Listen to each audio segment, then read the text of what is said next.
Thank you all for being here. My name is Scott Black. I'm your CEO here at 5-Star. And again, I want to thank you for being here. Our customers, our vendors that are here to support us, our team members that are here, we really appreciate you guys taking the time to come here. The whole idea for tonight is to get together and fellowship, but also learn something, right? About what's going on around us. I wanted to show, and before I say that, anybody need anything else to eat? I had a couple of people complain to me that the portions were too small. And so I'll make sure the next meeting that we have more people, the smaller portions. The eatery in Fredericksburg is who's catering this, just in case anybody wants to know. So we'll start tonight with, I'll give a quick update on our cooperative. We're really not here for that. We're here to learn from the other gentlemen.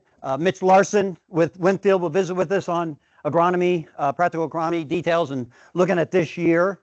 Then we'll have Mike Hildenbrand with CHS on the energy side to visit about energy. A lot of questions about buying, when to buy and all that. So we'll talk about that. And then also Matt Campbell. A lot of folks know Matt. And with StoneX will be in and give us his annual crystal ball of how he sees things out there. As I thought about tonight, and a few words I wanted to say, and as I thought about it, I thought one word entered my mind. First of all, I thought to myself, I'm uncertain what I should say. And then I thought, well, that's it, uncertainty. And if you think about uncertainty, and you think about the market we're in today, and the world we're in today, we're all uncertain right now. There's a lot going on, and nobody knows really quite the best way to approach this. And you should think about this uncertainty. A couple things. Obviously, we're in a down cycle.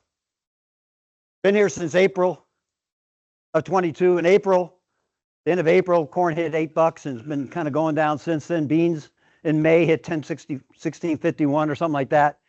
And now we've been in the down cycle. And obviously that puts strain at the farm gate.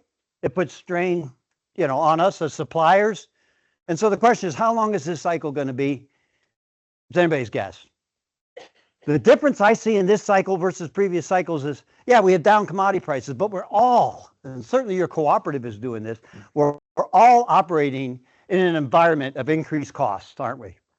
Equipment costs, insurance, interest, all that. So it's kind of a double whammy against us right now, and certainly we're in this thing together.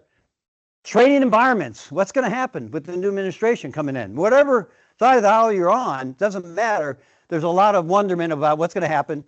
What's the trading environment going to be? What's going to happen with tariffs? Is that going to have an effect? Are even going to happen? A lot of uncertainty around that.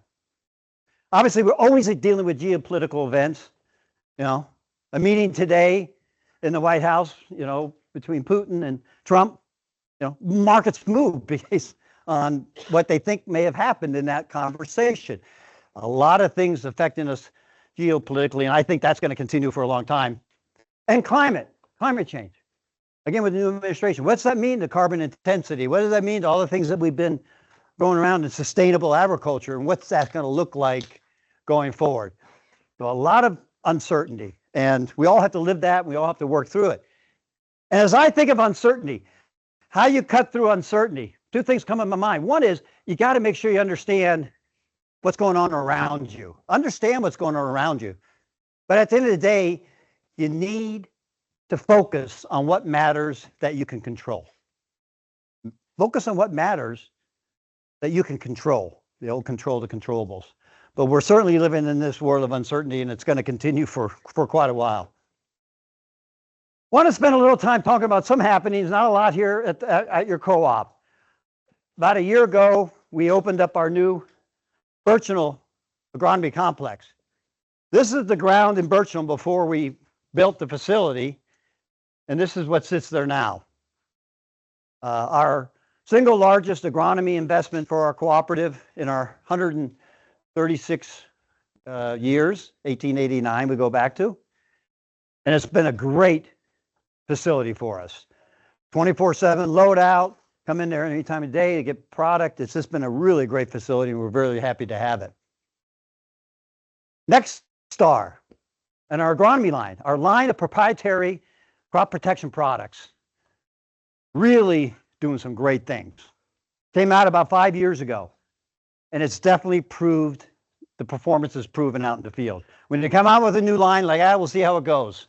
We got 5 years of history behind us, and this product line is continuing to build, and it's ours. It's our Cooperative's product line. Also been really well received. Many of you in this room have participated in our Rate Star financing program that we introduced a year ago as well. And that's done very well for everybody. And we've been able to really save our producers money based on lowering your rates based on your purchases from us. So 2 great things that we want to continue with as we go forward. Another great happening, A&K up in Lime Springs. Been around for a long time. Dale Schwade owned it for a number of years. Dale had a desire to retire, and we had a desire to be in that market, north of New Hampton, that Lime Springs up to the Minnesota border. That has been an ambition of your cooperative for a while, for us to be up there as an opportunity for us to bring our services to that market. A&K became available, and we were able to purchase it. Several of our team members here from Lime Springs, and we're really glad we did it, and things are going well.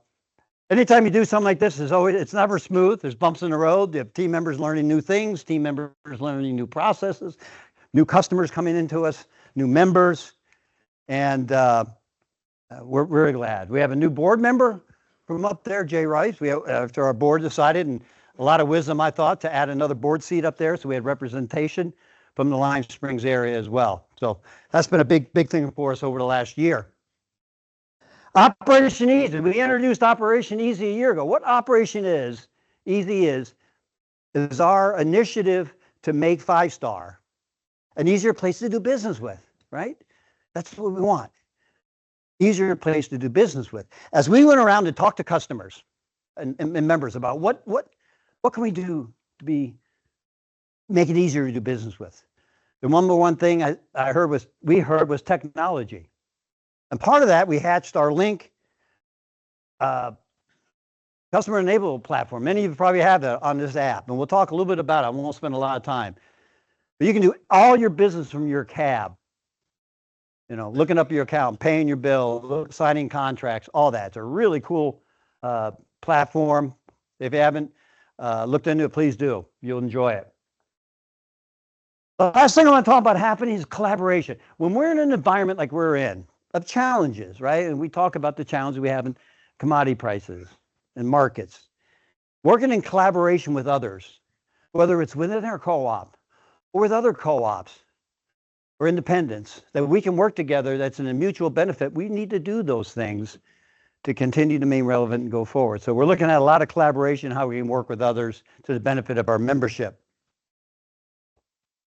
Some priorities going forward. Well, where are we? We're all waiting right now, seeing what the storm's going to give us. Hopefully some moisture, we could use it.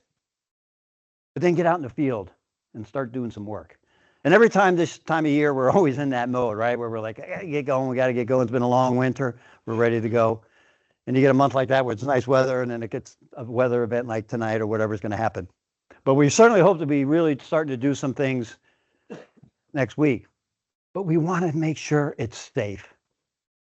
My number one priority as your CEO is the safety of our team.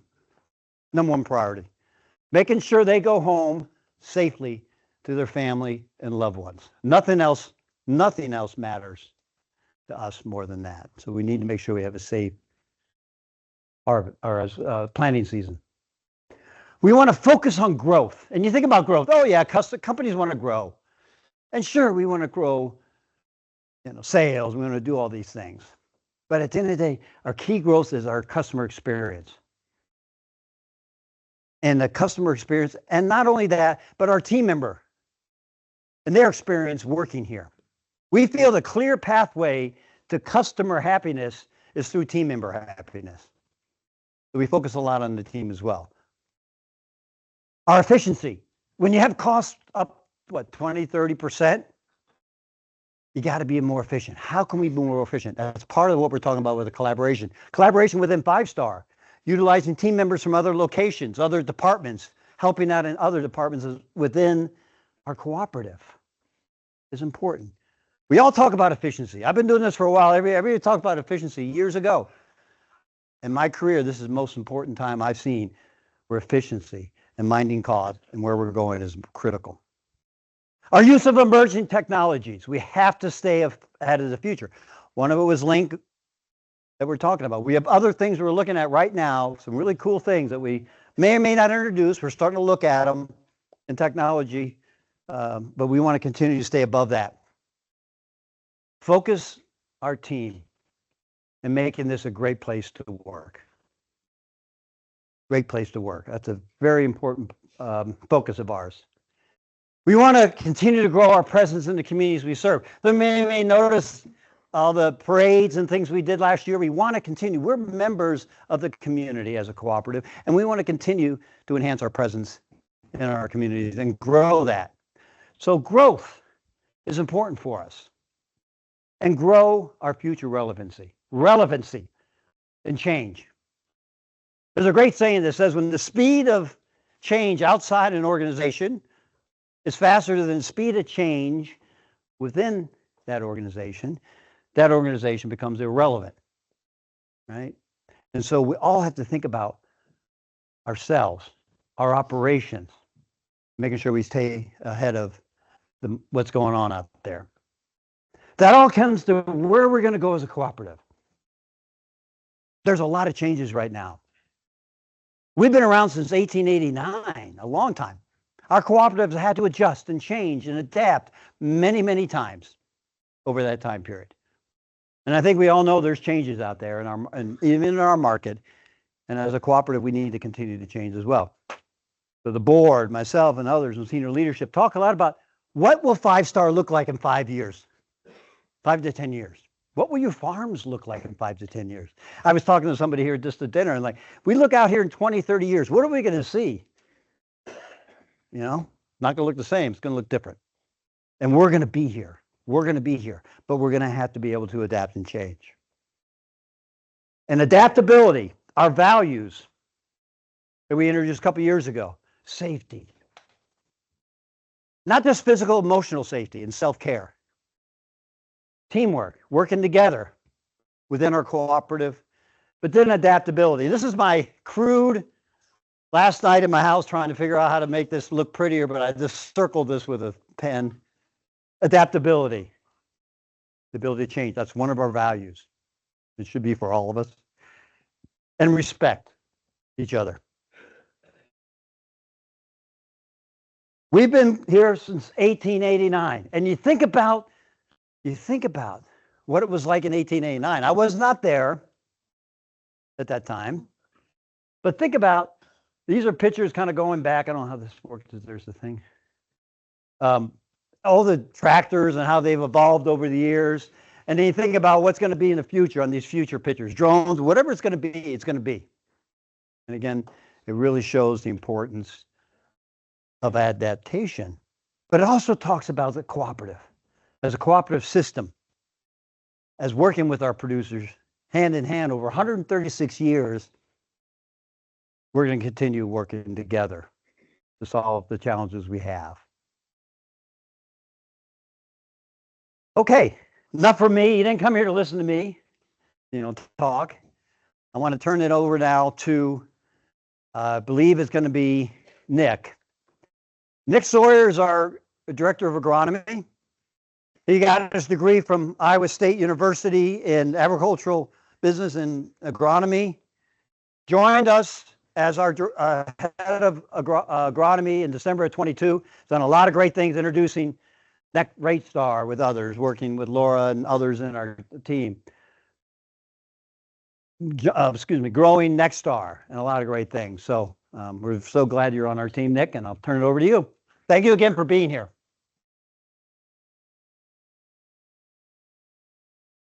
No.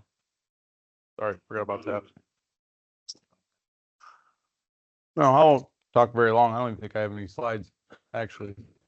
One of the reasons I did want to come up and mention is when we were putting this meeting together, Bob made a suggestion of somebody to talk, and he brought up Mitch Larson with Winfield.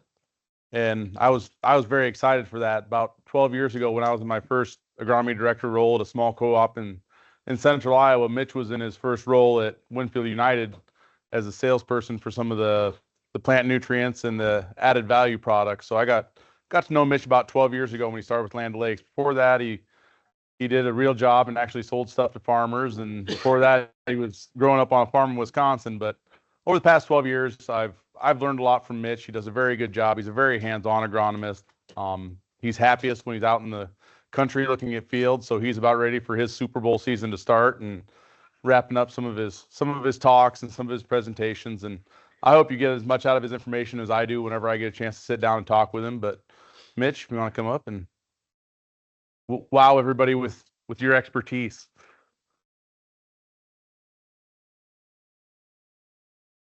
So, perfect. Thank you. Okay, the mic is just going, it's good. Okay, and what I promise I'm doing, I'm not texting right now. I've been accused of talking past my time limit before, so I'm just setting my timer so that I can try to keep us on schedule. So, perfect. All right. So the guys asked me here a little bit ago if I'd be willing to come in and chat with you guys for a little bit. And I love to get in front of people and talk. So I jumped at that opportunity. But really what we're going to spend the next 45 minutes or so talking about is kind of Bob and I went back and forth on what do we call the title of this? And this is what we landed on, practical details for 2025. So the goal of tonight is not for me to say, here's this product you need, and here's that product you need, and here's what you need here, and here's what you need there. The goal is to talk about some key places that we think we want to just review. And hopefully you can take maybe one or two things from each of those topics that we're going to talk about and try to implement back in your farm. Because the three topics really represent, we think, some key places that you guys all face decisions that you have to make. So with that, this is going to be our group interaction. But what do you guys think when it comes to high yielding crops? What's the secret ingredient?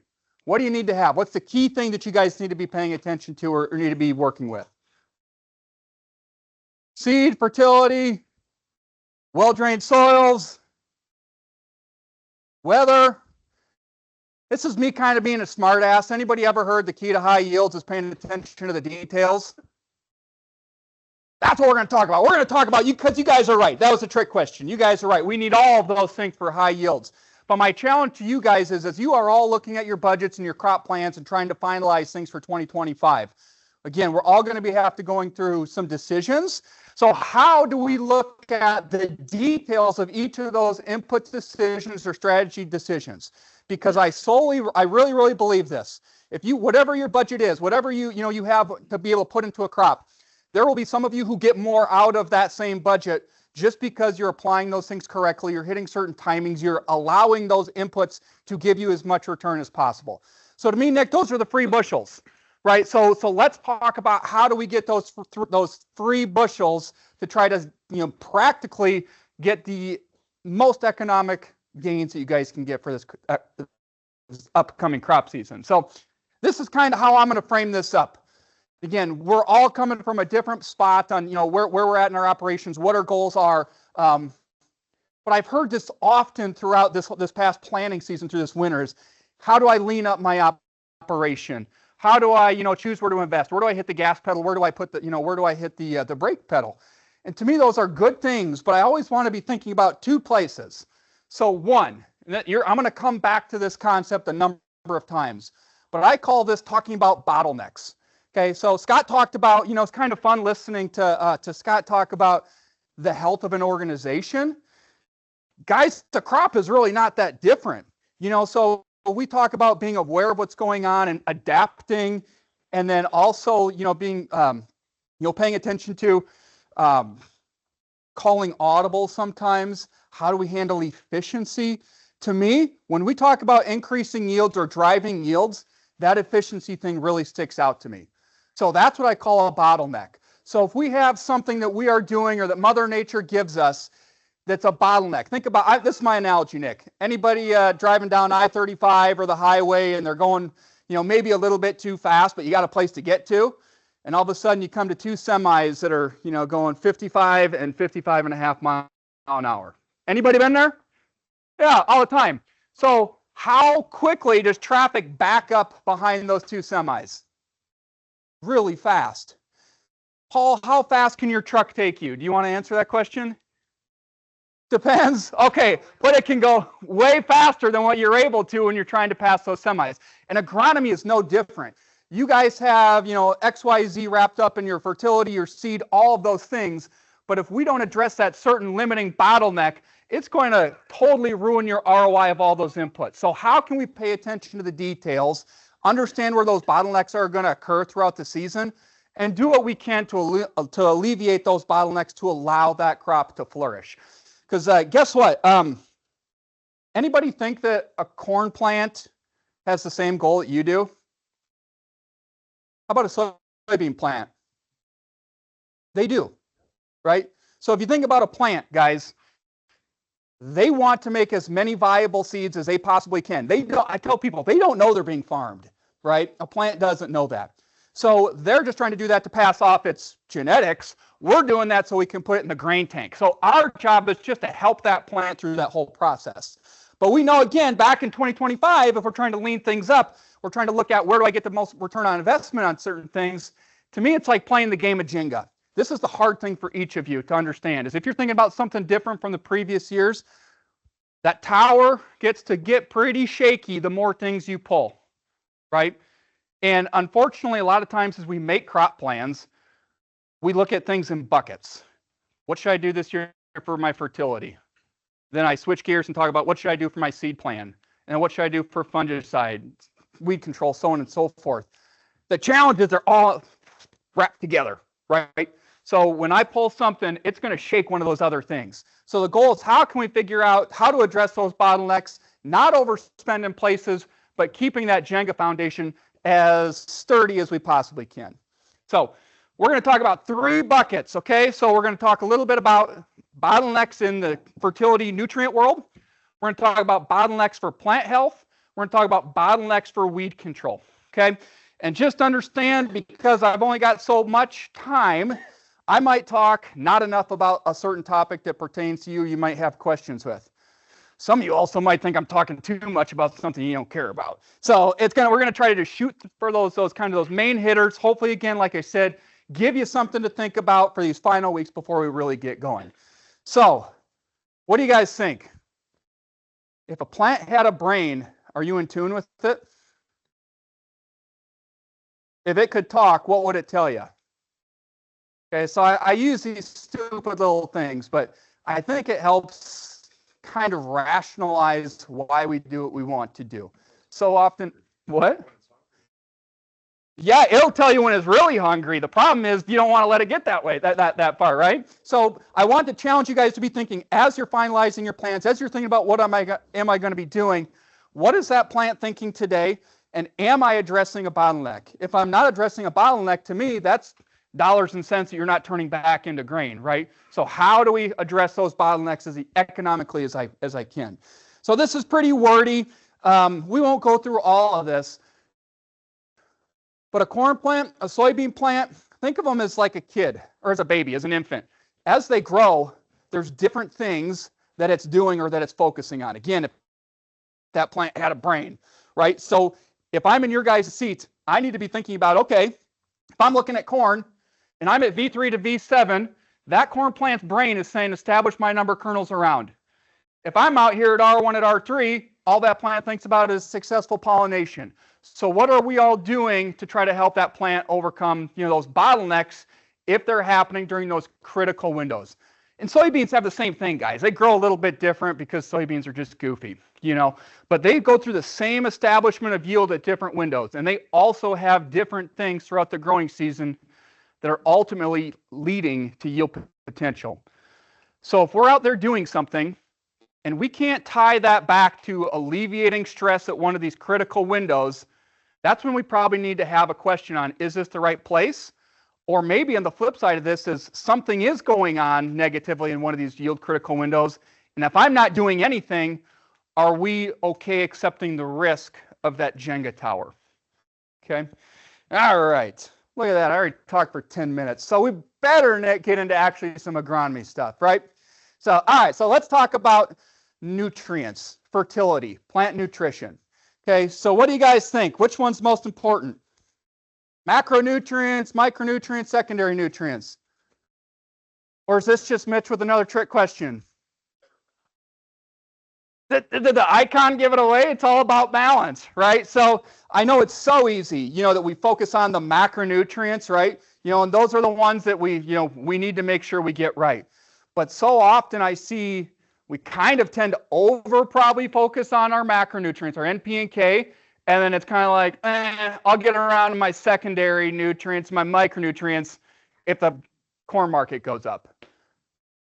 Does that really make sense? My other thing is, does a corn plant know what the markets did that day? It doesn't. Again, it's growing totally independent to everything else we got. I've got the easy job. I don't have to make the decisions on marketing and where the market's going. I just get to talk about what does that corn plant feel on any given day. So I want to challenge you to be thinking about nutrients and crop fertility as kind of a holistic thing. So here's an example of that. And here's what I want to help alleviate in terms of a bottleneck. So if I only focus on NP and K, again, they're important. We have to have them. But I say zinc, micros, sulfur, Nick, I'm throwing it out this year. Okay, do we understand that Jenga piece? So I'm going to walk through this. Hopefully you guys can see this okay. But you guys have sometimes probably heard, maybe some point in your careers, Liebig's law of the minimum, or the barrel and stave thing. Pretty much your shortest limiting factor will hinder everything else, is what it's saying. So this was a cool experiment I dreamed up sitting in eating breakfast one day because I'm weird like that. But so what I've got here is I planted 3 buckets of corn. Okay, and I used a product that's called vermiculite. If anybody's familiar with like horticulture, vermiculite looks like soil, acts like soil, holds water like soil, but it has 0 nutrient concentration. So the corn plant thinks it's growing in dirt, but I can now control everything that plant gets from fertility. Okay, so when I had this first bucket here on the left, so I made fertigation cocktails and for each of these buckets, and I watered them once in the morning and once in the evening for like 3 weeks. Okay, so in this bucket, I had all of my macronutrients, all of my secondary nutrients, all of my micronutrients. What do you think? For V5 corn, look pretty good for something that's grown in a 5-gallon bucket in my backyard? Pretty good, right? Now this middle bucket, all I did when I was mixing up my cocktail to feed this corn plants is I took away one of those stupid little micronutrients. So I pulled zinc out of that. Okay, so I had the same fertility bill pretty much when all my macronutrients, everything else. But when I pulled away zinc, again, because they're all intertwined, that lack of zinc prevented me from getting all of that value out of all the other fertility that I had. So is this an extreme example? You betcha it is. But I sometimes hear that, micronutrients don't matter, or, I don't want to look at those, or that's just, that's snake oil. But if you are trying to put together a fertility plan that's about balance, you need to make sure that you've got those micronutrients that are helping allow your macro fertility investment to actually turn into bushels. So, Heath, the only thing that I did here different with this bucket, it has the same lack of zinc. But what I said is, okay, well, if I find a deficiency, can I go and apply a foliar micronutrient to help fix that deficiency? That's all I did. So can you guys see like that bucket kind of sprang back a little bit, right? So it does work when you find a problem. My challenge is always to you guys, which one of these buckets do you want at V5? Right? So be thinking about that, and I promise that's as in-depth on these interactions on the micronutrients and macronutrients as I get, but focus on balance. It's not just crazy mad scientist science. We need to have those micronutrients and secondaries working to get the most out of our macros. All right, any questions so far? So we will hold that. That's a really good one. I will get to that, okay? But keep me honest, but we'll come back to that. Anybody got a favorite nutrient? Nobody?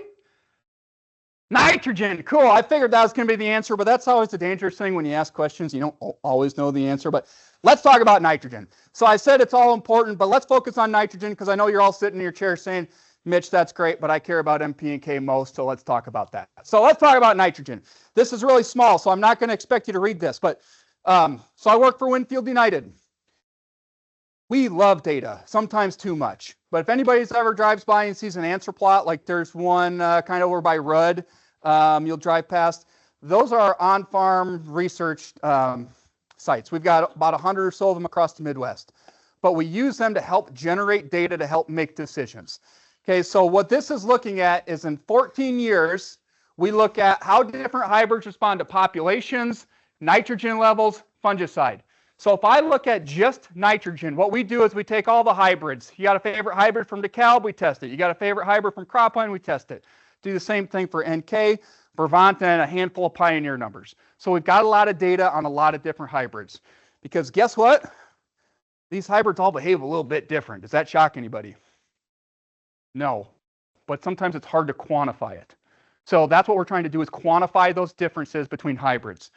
But so what this is showing, I'm just going to read it, is last year, on average, when we went from a really, really low, intentionally low nitrogen rate up to a really high nitrogen rate, our average response across all those hybrids was almost 90 bushels.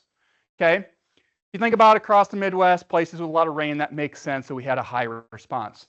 What I think is really cool is if you look at then breaking it down from a hybrid perspective, we had one hybrid that only gave us 40 bushels when we applied all that extra nitrogen. On the other end of the extreme, we had a hybrid that gave us almost 130 bushels to the same exact increments of nitrogen. So my question to you guys is, are you taking account for the hybrids that you are planting when you're making that economic nitrogen decision? Because if you aren't, you probably should. Okay, so we're not going to go through all the details, but talk to your team at 5 Star. They've got a lot of that information on a hybrid by hybrid basis on how do they respond, or how do the different hybrids respond to those varying levels of fertility. Okay, so I might just blow through this one really quick because Paul, I told you I'm wordy. But I often in this efficiency thing, because efficiency is real. Anybody care about their NUE, nitrogen use efficiency score? Anybody calculate that? Anybody like to play the game to see how efficient or how low of an NUE score you can get? I like to sometimes. So all that means is if I applied X amount of nitrogen, how many bushels per nitrogen applied did I get? So to me, that's a really good kind of benchmark to help you understand how efficient am I going to be. But what we want to do is if you are paying attention to your NUE, or if you're trying to drive down your nitrogen use because you're trying to look at your budgets, just understand that once we get to that point of no return, our nitrogen use efficiency score can look really, really good. But if you took a 40 bushel yield hit, do you get paid by that NUE score? No. So the goal is how do we find, and if we're thinking about driving that NUE score down, how do we figure out where our yield intersects that line? Because that's where you're going to get your most profit relative to your nitrogen bill. So, okay, yes. So if you threw all your nitrogen all up front versus split application, how would that change your NUE? So, good question. In theory, the more you split apply, and everybody's got a different scenario, right? You might have a different rotation, a different soil type, a different XYZ. So I always will kick it back over to the agronomy team to go on a field by field basis. In general, if you are going to go to more of a split applied scenario, you don't have to probably put as many total pounds of nitrogen as what you would if you're just going to front load and just do like 100% fall ammonia. So if you would go to a split application, to me, then you can you have a little bit less risk. Again, it's back to this risk thing. So I could probably go to a less total pounds if I'm going to go to more of a supplemental kind of spoon-fed approach, which in turn would drive your NUE. It actually would work probably good because you probably see a little bit of a yield bump with that less overall units. So your NUE score would go back up. Does that kind of answer that? But in theory, like if I'm going to split apply, I'm going to put less than I would total N if I would just go 100% fall applied. On the roots get down there, then you can save on nitrogen that way versus using 32%. Is there truth to that or not? And I guess, how do you figure your NUE? Yeah, so NUE, yeah, so NUE is just a calculation, just total units divided by bushels. So that's essentially how people, so if I would put on 200, if I would grow 200 bushel corn at 160 units, somebody do the math on me, I think it's like 0.8, somewhere in that. So I got, for each unit of, for 0.8 units of nitrogen, I got a bushel. So to answer your question on which form is better, that's a really tough one. So I'll tell people, like, telling somebody the right form of nitrogen is a really personal question, because your soil might be different than somebody else's. And I know that sounds like it's a cop-out, but I'm going to cop out, because if I can't just tell you guys 100% broad brush, because Bob would make me a liar someplace, right? So I know there's ammonia farms, I know there's liquid farms, I know there's people that do both. So what I try to do is focus less on the form and focus more on, am I supplying the right amount at the right time of the year, and then working backwards from there to make the plan. We can chat afterwards too, but good questions. Nitrogen, guys, I tell people it's like a slippery fish. Anybody ever go out and trout fishing? Try to grab a trout, kind of jumps out of your hands, right? That's kind of like talking nitrogen, because it can be different. All those different forms, behave differently based off the year. What I can tell you that I feel very, very, very, very, very, very confident in is, if you think about when I'm applying, Bob, I'm just going to say, I don't care. Now, I don't have to manage all the logistics. That's on you guys. But I'm in a safe place right here. I don't care what you apply, when you apply it. As long as you can, if you want, think about it this way. So I'm looking at a chart here, looking at early in the season to late in the season. Okay, and this is looking at, I'm a big tissue sample nerd, okay, and I look at lots of them. And so if you think about this blue line, think about this being the nitrogen supplied in the crop at that given day on all these different tissue samples I've taken. Okay, anything beneath this red line, I would call deficient. Anything above this green line, I would call sufficient. Anything in between there, kind of in murky water. And I would tell you, somebody may probably make a liar of me, but if I look at all the tissue samples and stuff I've looked at, and then look at the yield associated with each of them, there's one thing that's almost always in common. Whoops. And that's if you get to about V8, the highest yields will always be substantially higher from V8 to V18 in that time frame than lower yielding fields. Again, it doesn't matter what the fertility program was or how you did it. But what we're doing there is matching up the uptake of nitrogen at the time of the year that nitrogen needs it the most. So I want you, if you want, take out your phones, go to your calendar and put June 10th in there. That's when your plant needs to have, year in, year out, a good supply of nitrogen. Nothing else matters. The crop doesn't know. It usually just knows about that V8 window. It needs it. And if it doesn't have it, we're going to go backwards. Okay? So the other thing I want you to be thinking about on fertility, we talked about this interaction. Potassium, pretty important to nitrogen. So if you think about the way potassium works, it's pretty much grabbing onto something that's in the base of the plant, grabbing on, taking it up. Then it's taking sugars back down to the roots. Potassium just makes hot laps within the plant. Okay? Nitrogen, once it gets in the roots, doesn't just magically float up to the growing point. It needs to have potassium get there. So if you are thinking about trying to be more efficient with your nitrogen this year and you have really bad potassium levels, don't do it. Right? You need to have potassium levels in order to kind of be consistent with that nitrogen response. So that's what this data is showing, is if I had really poor potassium levels, it doesn't matter how much nitrogen I would put out there. You can't out-nitrogen your way out of a potassium problem. Okay? So does that make sense? You can't just be thinking about one, or all of a sudden it's, Paul, it's, hey, the budget, or the markets did this. I think I'm going to go put 50 more units of nitrogen out there and I've got really bad potassium scores. You're probably not going to see the response out of that extra nitrogen. Okay?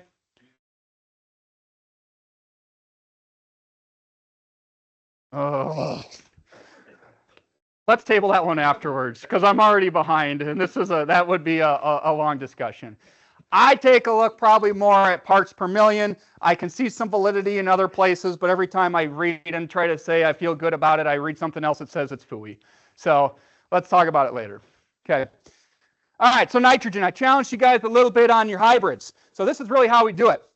We look at about 0.2 units per historical bushel. Then we go up to that 0.8 and then 1.2, and then we look at how does a hybrid change based off of those rates. So I'm just going to give you a couple examples what that looks like. So here's 3 hybrids, okay? Or there's 2 here. I've got a couple more.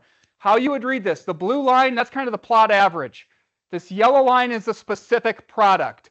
What I have here is that crop's response to that additional nitrogen from that really, really low to that really, really high. So my challenge here is if I got these 2 hybrids planted, this one is going to give me 79 bushels when I push it versus 70. Where should you spend your last dollar of nitrogen? If you guys are running the same nitrogen program on every single acre, every single hybrid, you're over applying probably in some places relative to the bushel response you'll get, and you're probably limiting something else for a hybrid that's going to be the opposite, right? On the flip side, you could have a hybrid like this. So the gray line is what we're looking at. So here, I never really took a huge hit on the low side. This is that Princess hybrid. When I shorted it, now I just crashed. So my challenge here is where should you put your first nitrogen dollar? If I got this hybrid planted, this is where I'm going to put my first nitrogen dollar. Because I know if I get it wrong, this is where the Jenga tower goes kapooey, right? Okay. And finally, you have some other hybrids that if you have, if you're thinking about additional nitrogen, they just don't respond as much. So again, let's look at the hybrids, the responses, and then reallocate some dollars to make sure we're addressing things correctly. Okay, so let's wrap it up on nitrogen. So focus on making sure we have nitrogen available, that V8 on. That's really when I care about it the most. Again, I want to match the forms with what works best for you guys logistically and for your farms. I'm not going to tell you ammonia is better than 32 is better than urea. Work with your agronomists, work backwards, but focus on having a good supply at V8 onwards. Okay? I'm not going to talk about stabilizing, but it's important, right? I don't want to lose that extra nitrogen. And yes, I care about the environment, but every unit of nitrogen I lose to the environment is a less unit I get to put into my corn plant, and I'm selfish. I want it in my corn plant, right? And then look at your genetic differences. And then, again, understand potassium and sulfur. So I didn't hit on the sulfur, but you had a question on sulfur. Rule of thumb is just 10 to 1. So if I'm going to go out and put on 50 units of nitrogen side dress, I want to have 5 units of sulfur. I would rather, okay, guys, don't kick me. If you're thinking about putting on 50 units of nitrogen, I would rather you put on 30 units of nitrogen and 3 units of sulfur than just putting 15 units of nitrogen on. Okay, I want that balance because those two are synergistic. They're kind of doing the same thing in the plant. And I think a lot of times that we see ugly, pukey yellow corn, we just say it's nitrogen. More often than not, there's probably a sulfur play in there as well. So I want the balance opposed to just the total volume of nitrogen. Okay, all right. All right. I'm not invited back. Okay.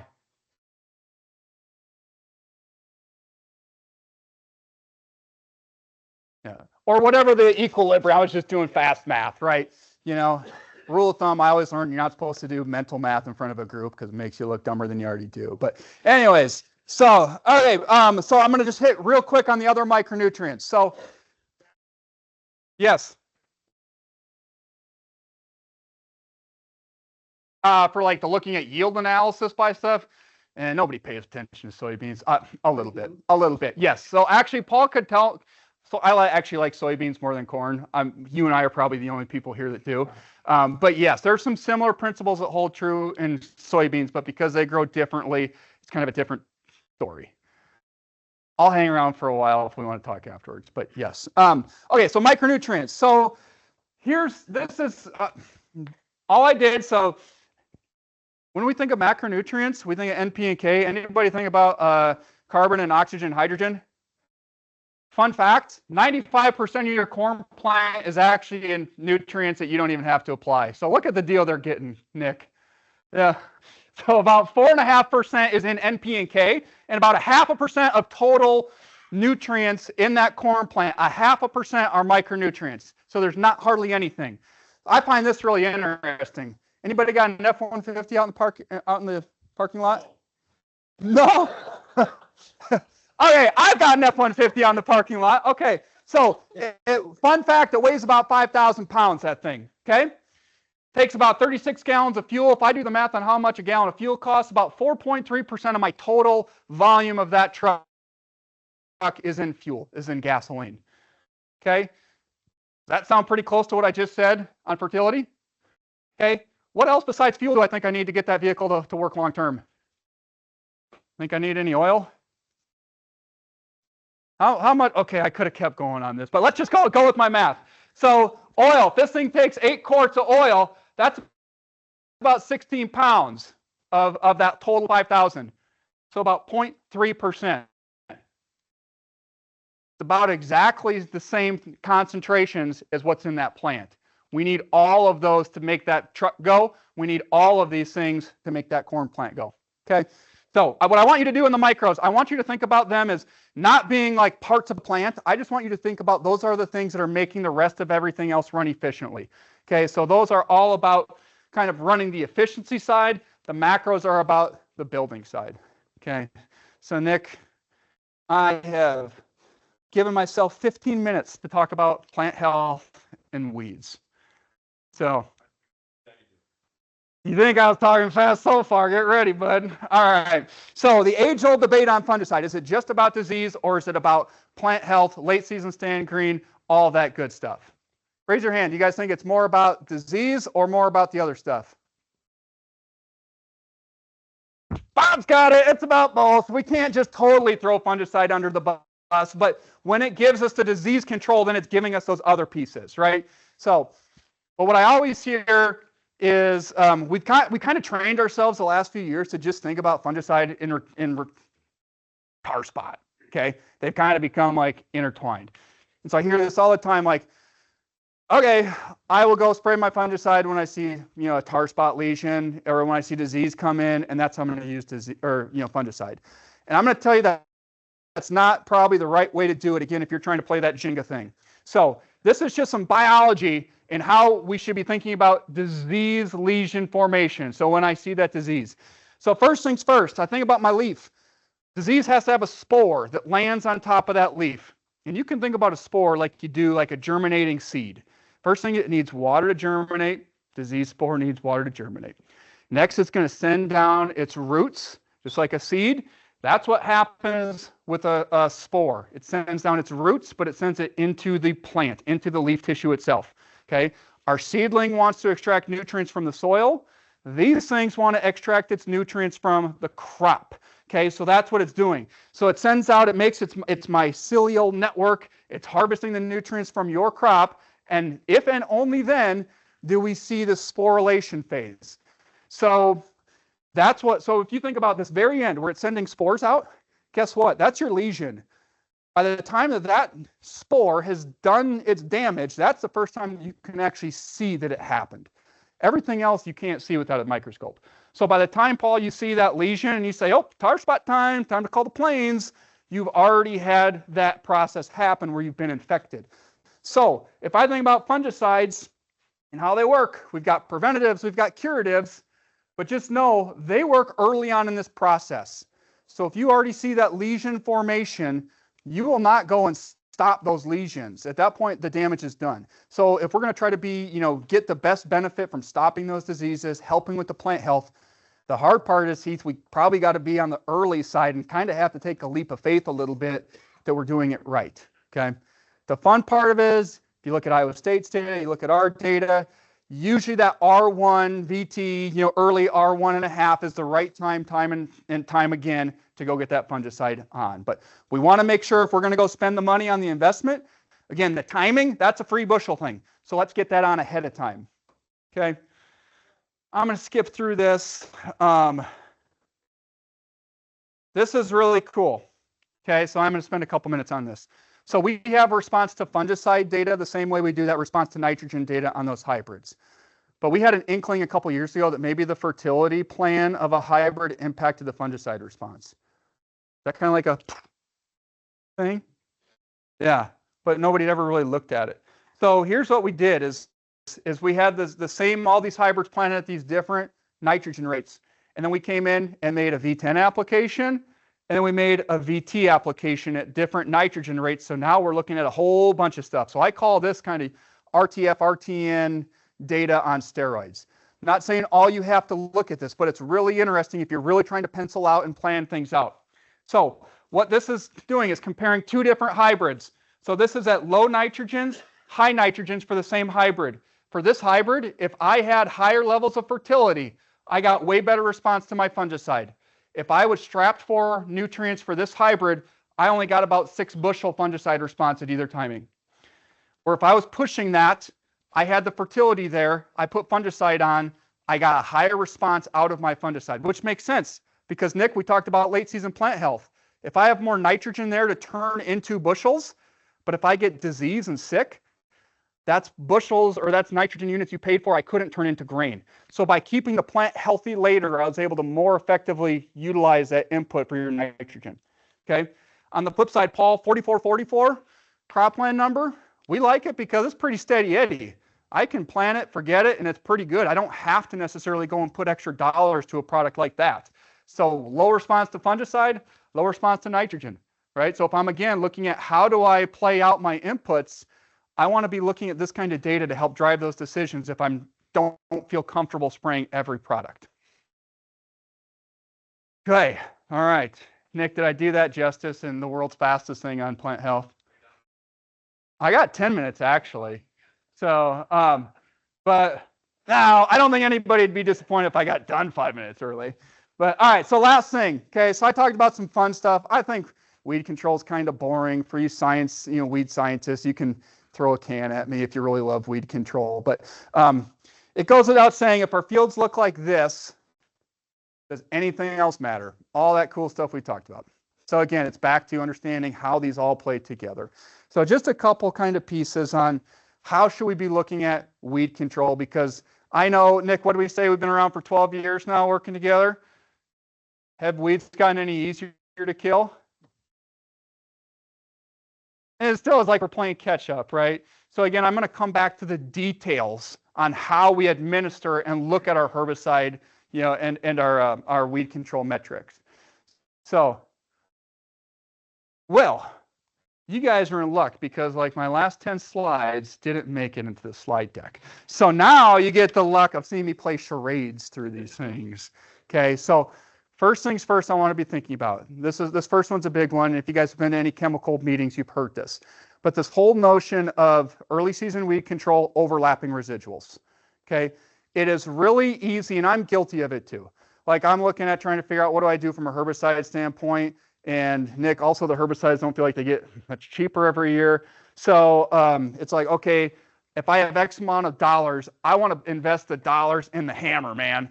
I want to put it in my post application because I want to go see some stuff dead.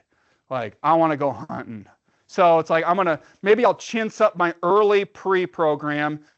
Maybe I'll go to, instead of a 2 or 3 mode of action, I'm going to go to an old standby and I'm just going to run straight dual or straight acetylchlor or something like this. And I'm going to put all my money into that hammer because I want to go see some weeds hurt. Okay, that's kind of fun sometimes, but we also know that those weeds that we're dropping the hammer on are way harder to kill. So my challenge to you guys would be, instead of necessarily doing, and there's cases, guess what, that weed control, we just might have to invest in both the hammer and the upfront because they're not easy to control. But I don't want us to get in this fallacy of cheating up front because I think I'm going to go and drop a bomb later in the season. So multiple modes of action. And the other thing is too, and Bob, I don't know what you think, but like a lot of times it seems like we always want to run, we look at the label and we're like, okay, what's my label? What's my rate range? And then if it's 1 pint to 1.5 pints, what do we usually always run? Heck yeah, we run the one. It's the labeled rate, baby. We need to probably start looking at would we get extra value out pushing that economically to 1.5. Again, what I'm trying to do is lengthen my residual because a lot of times, right or wrong, we're timing that second post application at the time that our initial herbicide residuals have already run out. And if they have already run out, now I've got a gap, right? So I want to prevent those weeds from even coming up in the first place. So I want to beef up my front side, and I'm probably going to ask you guys to move your hammer up a week or so if you can. Just for 2 things, because those weeds that have escaped are going to be easier to kill when they're this big. Okay. And the other thing is if I move it up earlier, We're probably putting a residual within that post application as well. And now I don't have that dead spot or that gap in my herbicide program where I've got that space where I don't have any residual activity. The less residual activity I have, the more pressure we're putting on those selective chemistries, the quicker we're going to burn them out, the quicker we're going to have issues. So those are those two things. Anybody do their own spraying? Who does their own spraying? Okay, so a handful of us. We're not going to go through all this stuff, but if you're doing your own spraying, guys, I just want you to be aware, go through this with your agronomist if you haven't already. What you are spraying, each different load is going to have a different style or personality that it wants to be sprayed at. That could be gallonages, that could be droplet sizes, that could be surfactants and adjuvants. So just make sure you're going through your plans with your agronomist to make sure that we're taking the time to tweak some of those things, because just something as simple as changing out the nozzles based off what you are spraying could be the difference in weed control and not weed control. So again, those are the free details to try to get the most out of our investment. Okay, so with that, I guess my last piece is, and we covered a lot of ground, I know we did, and we did it in a hurry. If you sit here and say, okay, that was a lot of stuff, my plan's already baked, I'm going to already have what, I'm already going to do what I have planned, I'd ask you a couple things. I've got two kind of quotes for you. Okay, first one, anybody Theodore Roosevelt? Teddy? Pretty bad dude. So he had a quote, and I'm going to probably screw this up, but it's something to the effect of, if you could kick the person in the pants who is responsible for most of your issues, you probably wouldn't sit for a month. Anybody heard that one before? It's a pretty good one, right? So no matter what you're doing this year, take some time. If something here resonated, try something. I don't care if it's only on a half a field, but don't miss the opportunity or a season to not learn something, right? So even if it's in small increments, that'd be what I'd ask you guys to do, is think through what we talked through today. Go through, see if you think you found a pinch point or a bottleneck in one of those things we talked about. Try something, even if it's not wide scale. But hopefully when you do that, Heath, next year somebody will be, win your category for biggest yield increase for whatever. So with that, Nick, I think that's what I got.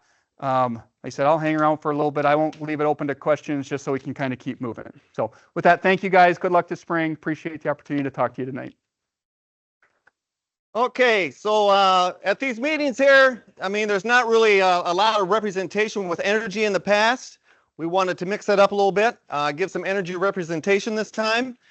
I know that energy is pretty much a small portion of your operation, but at the same time, I feel it's good to get other outside information from other representatives too, to kind of guide you what the markets are doing and what's going out there for trends and whatnot. So we have Mike Hildenbrand here from CHS. He's a great person, and he's always good to go to for information. So he's going to kind of let you know what's going on with the sector right now, and what's out there, and what the challenges are, and what you can kind of expect. Just quickly about me. That's my crew. I live in Emmitsburg, Iowa. 10 years in the cooperative energy sector. Before that, I have 20 years automotive, cars, light trucks, heavy trucks, kind of the whole gamut. So a little bit about me. So refined fuels is my division, right? I like to say we're a two-headed beast in refined fuels. I can't hardly get up here and talk about the good things we do without talking about my partner. He sits in the office. We're kind of a 1-2 punch. So Matt, they call me a district manager. Unfortunately, I'm the face of this deal. They send me out in the country to talk to folks like you. Matt sits in the office, works with Bruce, right? I'll say many times when I talk to you in energy, especially in my division, refined fuels, we don't want to just sell you a commodity, right? We want to partner with you, make sure you're using the right products, right? Tank maintenance, we'll talk about health of your bulk storage tank, but Matt's all about how do you buy, when do you buy, right? If you're wondering, markets, Matt sits, his picture's not up there anymore. Matt sits in an office, right, and watches all of this stuff. Terminal allocations, right? Supply, markets, what's it doing? When's the right time to buy, right? So if you have questions, work through Bruce or one of the folks in the office, right? They've got Matt at their disposal. supply, pricing, trading, right, transportation, all of this stuff. So I just like to give my guy in the office some shout out. A little bit about who we are. This is going to be awesome, isn't it? So I work for CHS. Cenex is our brand, right? Our fuel lubricants brand. Some of our legacy logos that you might be familiar with, kind of our history, where we've come from. Farm oil has been our private label oil brand. That's going to go away probably in the coming months, and we've got some new, we're devoting those resources to some new Cenex branded products that we'll have out in the country. So, right, a little bit about, so you're members of the local cooperative. Your local cooperative is members of CHS, right? We're the regional cooperative, energy, agronomy, global grain and processing, right? So we're also a full division cooperative.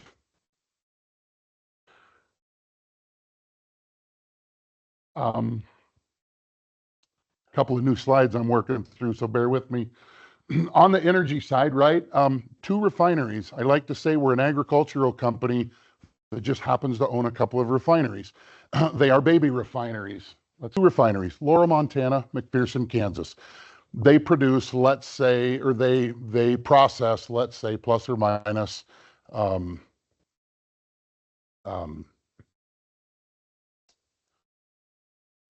don't have it in front of me. Isn't that funny? Let's say 70,000 barrels, 100,000 barrels a day. One's like 70, one's like 115. McPherson's a little more. These are baby refineries in the grand scheme of things, right? Your big refiners, your BP, your Phillips 66, ExxonMobil, they're going to produce 3 and 4 times that much. Our refineries do exactly what we need to do, and that's produce diesel fuel for you in the country. We actually maximize our diesel fuel production. We're about as close as we can get to a 1-to-1 gasoline to diesel ratio, right, out of a barrel. Actually, in Laurel, Montana, with the improvements we made there last summer, we're actually producing just a little bit more diesel fuel there now than gasoline, where your big refiners are going to concentrate on that gasoline gallon. So they're a 3-2-1. So out of 3 barrels of crude, they get 2 barrels of gasoline, 1 barrel of diesel fuel, because they want that retail gasoline gallon. We want to make high quality diesel fuel for you in the country. So just a little bit about, right, what we do, why we do it. Says for us in the country, it says to me, it says a lot about quality control. You do see some wet barrels from the McPherson refinery in the Iowa footprint. So now we'll talk about diesel fuel in a minute. All fuel meets a pipe spec, right? But it still says, right, we know the processes, we're confident in the product we're putting out. Just to look at, this is kind of CHS's footprint of operation. The Black Stars fuel oil refineries, so Laurel, Montana, McPherson, Kansas. We blend our own oil. Inver Grove Heights, Minnesota, Amarillo, Texas. We also blend oil for other people. I'm not the oil guy. I'll take, if you have questions later, I'll take a stab at some of your questions. But I have a counterpart in lubricants, right, that does what I do in the country. But again, for us, this just speaks to product quality, right? We blend, we produce the gallons that we sell. This map is tricky with everybody being this far away, but it's just a look at from our McPherson refinery, right, the pipeline, and largely out of that refinery, we're talking about gallons to the west side of Iowa, you know, central Iowa, Clear Lake, Des Moines. This footprint is served by the Magellan line. So for that is what we call the fungible gallons, right? So we push gallons in to the pipeline at the refinery, kind of like the bank. You deposit your check, you can draw it out at ATMs wherever. So we're pushing those gallons in at the refinery. That gives us the rights to pull them out, right, at other terminals around the state that don't see our wet barrels. We own, in the state of Iowa, we control about between 30 and 40% of the fuel allocation at every terminal. So when supply gets tight and they put us on supplier allocation, we're going to get the first shot of the lion's share of those gallons at that terminal. So just speaks to the supply. Spring tips. Here's my spring tip. Please fill your barrel. The sooner the better, if you haven't. I know there's lots of people in the country waiting for that right time or some 25-cent dip we hope this fuel market's going to take. We don't think it is before you're going to need it. And it's getting to the point that we're concerned about supply once it's time to go. Once it's time to move dirt, if everybody has waited and everybody calls for fuel, we're going to have supply problems. Crude, I didn't look this afternoon. This morning it was $67. You know, crude oil goes below 70 and it goes above 70, and it's been kind of doing this for a period of time, right? Matt, my guy in the office, he says if we're below $70 crude, that's a time, if you need some, right, probably to buy some. Now, telling you when to buy is 100% lose-lose, right? Because if you call Bruce tomorrow and he fills your tank, it'll for sure, I promise you, go 25 cents lower the next day, right? Because that's just how making fuel buying recommendations work. You know, Matt does talk about, he does talk about maybe let's get full, right? Because price doesn't matter if you don't have it. But I think contracting is a little higher, right now. So if you're looking at some spring gallons, so maybe you get full and then maybe you just buy it as you need it, right? The co-op has some deferred billing going on right now for your energy purchases. So ask them about it. I normally don't talk programs and practices up here, but anytime you can buy fuel on their money, that sounds like a deal to me, for sure. Grades of fuel. Let's watch our time. Yeah, good. Let's start here, then we'll go here, work our way this way, very briefly. So, hope to provide you a little bit of education this evening, right? Hopefully you'll take away something you didn't know before, right? So we're just going to walk through some real basics, right, of diesel fuel and what we do with our fuel. Number 2 diesel, X grade, pipe spec diesel, right? It's all got to meet a spec. It's all essentially the same. Some's different, some crude slates, some this, some that. But by and large, the ASTM specs require that diesel fuel, number 2, at the pipeline be the same. Number 1 diesel, you're familiar, that's winter diesel, right? How do we make a number 1 at the refinery? We take a number 2 and we strip the waxes out of it. I have some winter blending slides that I don't think I'll get to, so we'll just go there a little bit now. When diesel fuel gels up in the winter, that's the waxes dropping out of the fuel. We're a paraffinic crude, paraffin wax.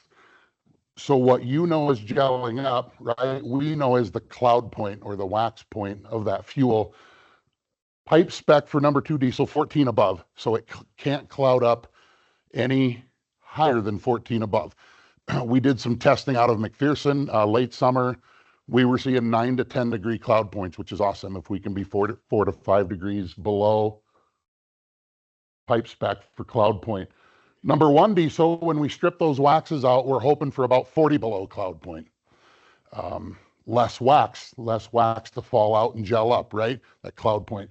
So that's why when we take a 40 below cloud point and a 14 above cloud point, put them together, you get somewhere in the middle.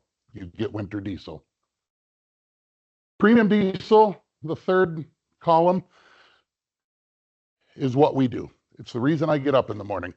All of your engine manufacturers, equipment manufacturers, probably somewhere in the owner's manual for your tractor, in the back, it will say this unit requires an additive package beyond what number 2 diesel supplies the engine. In some way, shape, or form, it will say that. You'll hear me say a lot, today's diesel engines, right? So we're talking about, the engines with after treatment, particulate filters, diesel exhaust fluid. That's the technology. High pressure common rail injection. We'll get to that in a minute. These engines require an additive package. We've been producing a premium diesel for 60 years. You know, when we first started, it was very basic. Some of the additives we still have, right? But we knew about some lubricities and storage stabilizers, right? And things like that. Now today, a lot of what we do with diesel fuel is because of this new engine technology. Premium diesel is a marketing term. If you're not buying from the co-op, I'd like to talk to you later. If your current supplier tells you they're bringing you a premium diesel, I have questions for days. What is it? When is it added? How much? Where? Right? Lots of things. Premium diesel just means a number 2 diesel fuel that's been additized. So you could take a barrel of heating oil, dump your soda pop in it, and call it a premium diesel. There's no standard. It's a marketing term. We set out years ago to define that. Our engineers, our additive company, they work with the engine manufacturers to know what are these engines doing, what do they need, and what's coming down the pipe. 2027 is going to be new emission standards. This engine technology that's out there is all about meeting the government standards for emissions. So let's look at the what and the why. Biodiesel, we can talk about it later. Bean, right? Animal fat, feedstock, diesel fuel. It's not the root of all evil. Are we doing any bioblending? Some, okay, good. Lots of great natural characteristics. A great detergent, provides some lubricity, right? At the Council Bluffs terminal, Cenex premium diesel can have up to 4% bio in it. 1, to support the bean industry. 2, because of its natural qualities, right? I guess I'll go into it a little bit since you're selling it. Renewable diesel, also made from plant or animal feedstocks, but it's refined to the point that it meets ASTM D975. It meets the spec for number 2 diesel, which biodiesel doesn't. Now, it costs about $12 a gallon to refine it right now, so good Lord willing, in a government program, it'll be viable someday. I'm not sure, but right? I mean, but for a government program, I'm like, okay, maybe. I'm not sure about that. Let's keep making, let's keep being, I'm fossil fueler, right? Sometimes we'll be in a group of friends and, one of them drives a Tesla, one of our good friends, and I'm sorry if you drive a Tesla. Electricity's great. It's just not sustainable, right? And so I go hard at him. I'm like, do you need a diesel generator to charge that thing, or what are we doing? My wife's like, could you not tonight? Could you not ruin dinner? So environmental legislation. Legislators stand up on the pulpit and say, we're going to clean up tailpipe emissions. They've done that. At some point, we can ask to what end. 1988, a truck that traveled 120,000 miles put 470 pounds of particulate matter into the air. Rolling coal, black smoke, right? Straight stacks, big round, cool, looks awesome. We say if it's smoking, it's broken. There's something's not burning right in that engine. I know that's not a popular opinion with the diesel guys. Now, in 1988, we had some things going on in diesel fuel that caused a lot of that black smoke that they took care of in 2007, and who knows what that was? Somebody shouted out. Made a change to diesel fuel in 2007. Sulfur, yeah. That was the first step. They said, we're going to pull the sulfur out. We're going to get to 15 parts per million. Made diesel fuel more expensive. Took more to refine it, get that sulfur out. Now, I heard our inputs guy talking about sulfur. So remember, I just work here. So now we're pulling the sulfur out at the refinery, packaging it, selling it to the co-op. Ta-da! That acid rain was good for you all, I think, but they decided maybe not so much for the environment, right? I've let's just say, had some uncomfortable right? Guys are like, well, yeah, you pull it out and now it costs us. I'm like, oh, so now I just own it and hope we can still be friends at the end of this. So between 2007 and 2018, we went from that 8 pounds of particulate matter to less than a pound, really grams in today's diesel engines. So what this is the point, and this gets a little political, and we don't need to do this tonight, but to what end, right? What are we trying to achieve now? We're literally, the air that's coming out the tailpipe is cleaner than what's going in, but new emissions, they're coming, and we'll talk about this a little bit.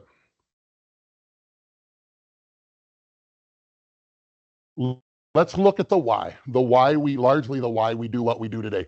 So we talked about the goal with these engines is clean emissions. The only way to get to clean emissions is through complete clean combustion. High pressure common rail engine, high pressure common rail fuel system. Let's just take a quick look at it. Fuel starts in the tank, lift pump into this high pressure pump. So the goal of this combustion system is this spray, this fuel spray out of the injectors. They need to create this very fine mist of fuel. When it hits the combustion chamber, they want a complete burn, complete combustion. Anything that doesn't burn correctly or right or completely is going to come out of the exhaust. It's going to create deposits. It's going to come out of the exhaust as particulates. So to get that fine spray, they take a high pressure fuel, basically high level, jam it through little tiny orifices at the end of those fuel injectors. So 35,000 PSI in that high pressure pump in this system. Some are higher. There's some Bobcat stuff that's 65, 70,000 PSI. Extreme pressure creates extreme heat, 500 plus degrees. So if you have an unadditized number 2 diesel fuel and you subject it to that heat and that pressure, it just gives up. It returns to a carbon state, turns black, takes on a carbonaceous texture. I've mentioned lubricity. We'll talk about lubricity right now. These pumps and injectors rely on the lubricity content in the fuel to keep them lubricated. They both have moving parts, seals and O-rings, right?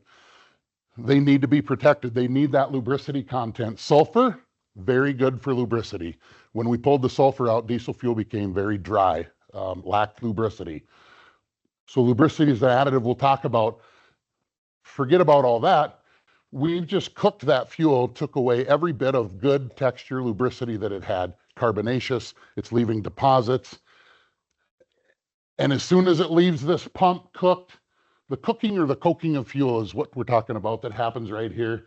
This poor helpless filter, who's ever plugged a filter unexpectedly? It's because you're all running Cenex premium diesel. Yeah.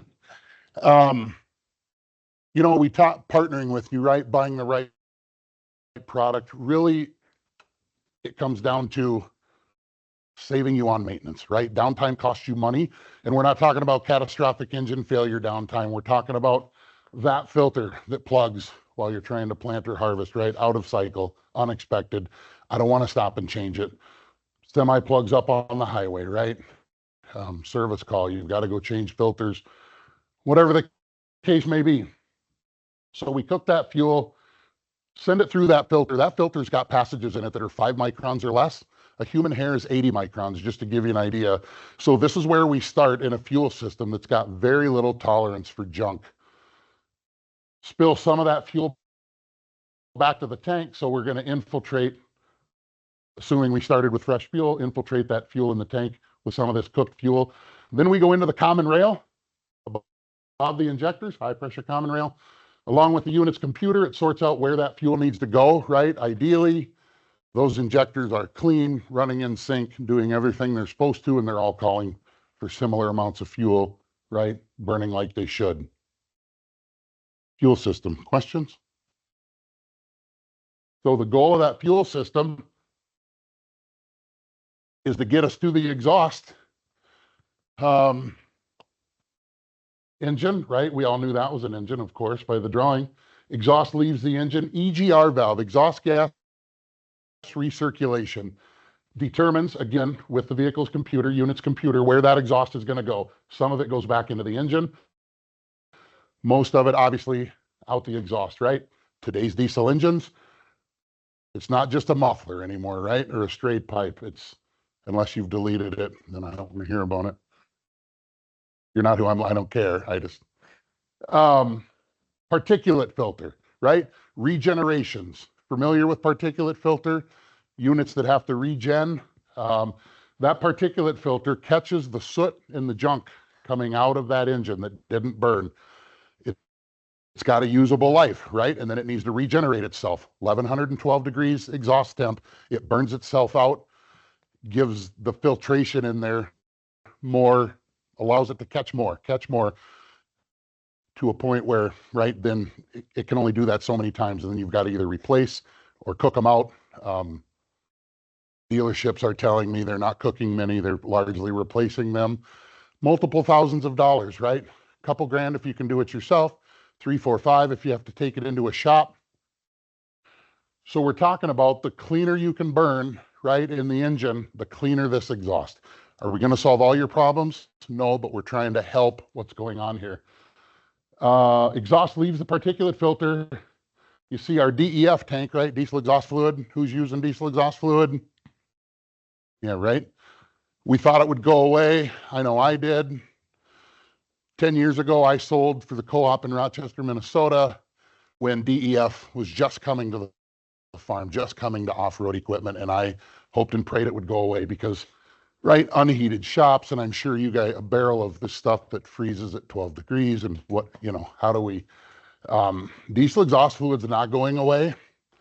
Engine manufacturers have told us with the new emission standards, they're probably going to meet those by and large with an increased use of diesel exhaust fluid, double-digit increases in DEF usage. Some engine platforms, maybe 20+%. I'm just the messenger. So it's a lot. It's not here to stay. It is here to stay. So we dose that exhaust in the SCR, selective catalytic reduction, with DEF. Very clean exhaust. Nitrogen, water, a little bit of CO2, CO. In some environments, what's coming out of today's tailpipes could be cleaner than what's going in, right? In a smoggy environment. That's for real. So that's the challenge that we're faced with. What is our answer? Emily, what time? I don't know what 45 minutes is now. Ooh, ready? Buckled up? I'm going to tell you Cenex Premium Diesel, but I'm going to tell you why. Our two trade names, Roadmaster XL, Road Fuel, Ruby Fieldmaster, Off-Road Fuel, same fuel. One's red for off-road, right? You understand that. Our winter fuels, your co-op does you an absolute solid delivering this fuel. Not all my co-ops do. 5-star does. Wintermaster, 70% number 1, 30% number 2 with a cold flow improver already in it. I'm going to run out of time to say it too many times, but this is the first time I will say, regarding especially winter fuel, let the co-op deliver your fuel and don't add anything to it. Okay. We're going to talk about additives, but winter fuel, it's so important. We get into so much trouble dumping bottles of additives. Between our premium diesel additive, year-round, and our winter additive, both terminally injected. We'll look at that in a minute. This fuel that they deliver you has everything in it that you need. If you have fuel system trouble, tank storage trouble, we're going to help you, right? Right? The guys at the co-op, Bruce is your guy. And if he needs my help, I'm your guy. If you have a fuel-related problem, we want to help you. We can pull samples, we can run testing, look at the health of your bulk storage tank, some of these things, right? We want to be your guy. How do additives get into fuel? There's two ways. They can be injected, or there's splash blending. Okay, 10 after. 10 after? Splash blending, bottles, buckets, barrels. You're up on the barrel, you've got a quart, or you're dumping in the tank of your piece of equipment. The glug theory, right? I know this fill up, I need 3 glugs. Glug, glug, glug. Whoops, I just got 5 glugs. Bottled additives. I've not seen them poured in any cheaper than 8 cents a gallon. So you're beating my guy Bruce up for a half a penny on a load of fuel if you're dumping a bottle of additive and then you're dumping 8 cents on top of him. I don't know why you would do that. Cenex additives, every terminal that has Cenex premium diesel has a rack of injection blenders like this. So when the co-ops transport cards in for a load of premium diesel, these injection blenders kick in and the additives are computerized injected into the fuel as it comes out of the terminal. My competition starts with FS. They have blenders on their trucks, is a good try. Just because they don't have accessibility to equipment like this. But even those truck mounted blenders, they need calibrated and they need right, and those things get, so you can still get a little too much, little not enough. It's quality, precision in the blending, additive blending that we do. Let's look at what's in the fuel. I'm going to start down here because I spent so much time talking about this engine technology and what goes on in the engine. Injection and combustion optimization. We stabilize that fuel, thermal stability to that heat and that pressure in that high pressure common rail. We don't allow it to turn black, carbonaceous, all of that stuff. Stays a good straw yellow or ruby red color, maintains its lubricity that it had. All of those things, right? We handle those in that high pressure common rail system. Start up here and work our way across. Advanced aggressive detergency, the scrubbing bubbles of your fuel system. If you switch to our fuel, you're going to go through possibly a set of filters because we're going to go through and clean up that fuel system. I've got some good pictures I'm going to fast forward to here in a minute because they're worth the price of admission. But a cleanup phase, we're going to get rid of all the deposits in the fuel system, probably hang some of them up in the filters. If you switch to our fuel and you have filter trouble, Bruce is your guy, and I'll support him. Total water management, I could spend an hour. Tank maintenance, your bulk storage tank. We push the water to the bottom of whatever storage it's in, equipment tank, bulk storage tank. The engine manufacturers have told us they don't want water in their fuel. If you have some water in your fuel, the co-op didn't deliver it to you. It's probably a tank that hasn't had any maintenance done to it for a long time, right? A single wall tank, it's got a plug. Yours is probably seized in, so is everybody's. If you can get it out, that plug should be pulled once a year. Let that water bottom, we push everything to the bottom, let that water bottom run off into a bucket. Yep, huge mess. I'm a big fan on new tank sets of putting a ball valve down there. That drain is there for a reason, right? The manufacturer put it there for a reason. Let's get that tank when the level's lower, lift that end up with a skid loader, put a locking ball valve in that end. That way you can just crack that valve with a bucket once a year, drain that water bottom off. How does water get into fuel? Largely condensation. Days like today, it's 30 degrees in the morning and it's 65 degrees in the afternoon. And if there's condensation on the outside of that tank, condensation on the inside of that tank, keep your tank full. In the fall, yes, I'm telling you when to spend money again. Anytime we have a headspace in that tank, you're going to create condensation. You're going to create moisture. That moisture is going to fall into your fuel. It's Grandpa's tank. It's been here for 60 years, right? It's still a 300 gallon, which by the way, you probably need 1,000 now. Your operation's grown to that size. That's something we can help you with. A little tank maintenance goes a long ways. Let's catch improved biostability. We do a little bio at the co-op. Biofuels are not going away. One of the enhancements of our detergent is a stabilizer for biofuels. Biofuels degrade a little quicker. We stabilize those specifically in our fuel if we're blended with them. So then we're back down here now. Storage stability. I just asked you to fill in the fall, spent your money for you in the fall. Will that fuel be good? It will. 6 to 12 months is a typical life for number 2 diesel fuel. I have fuel sample results of Cenex premium diesel, 2+ years old, that's still tested as a good usable fuel. So it's good in your barrel for a long time. Corrosion protection, very simply, metal parts, metal fuel lines, tank walls, we help inhibit that corrosion that can happen from the moisture in the fuel. Improved lubricity, right? We stabilize that fuel to the thermal and the heat so that it doesn't degrade, but then we also increase the lubricity because we know the pumps and injectors need that lubricity content. And high cetane.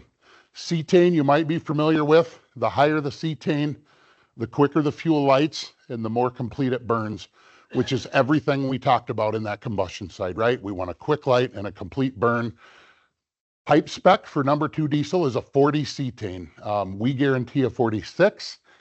I can tell you, and I could show you most of the fuel sample results that I get back, we are in that 48 to 53 range.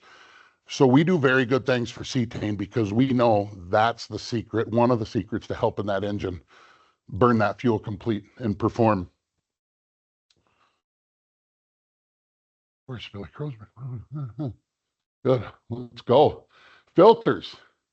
If you've seen a filter, the pleats, right? Maybe it's one of these cartridge style filters where you take it out of the housing, you can see the pleats, right? You've probably seen some black filters. We're not saying you never need to change filters. We're just hoping to give them a fighting chance to last that entire interval so you can change them on your schedule, not that filter schedule, right, when it plugs up.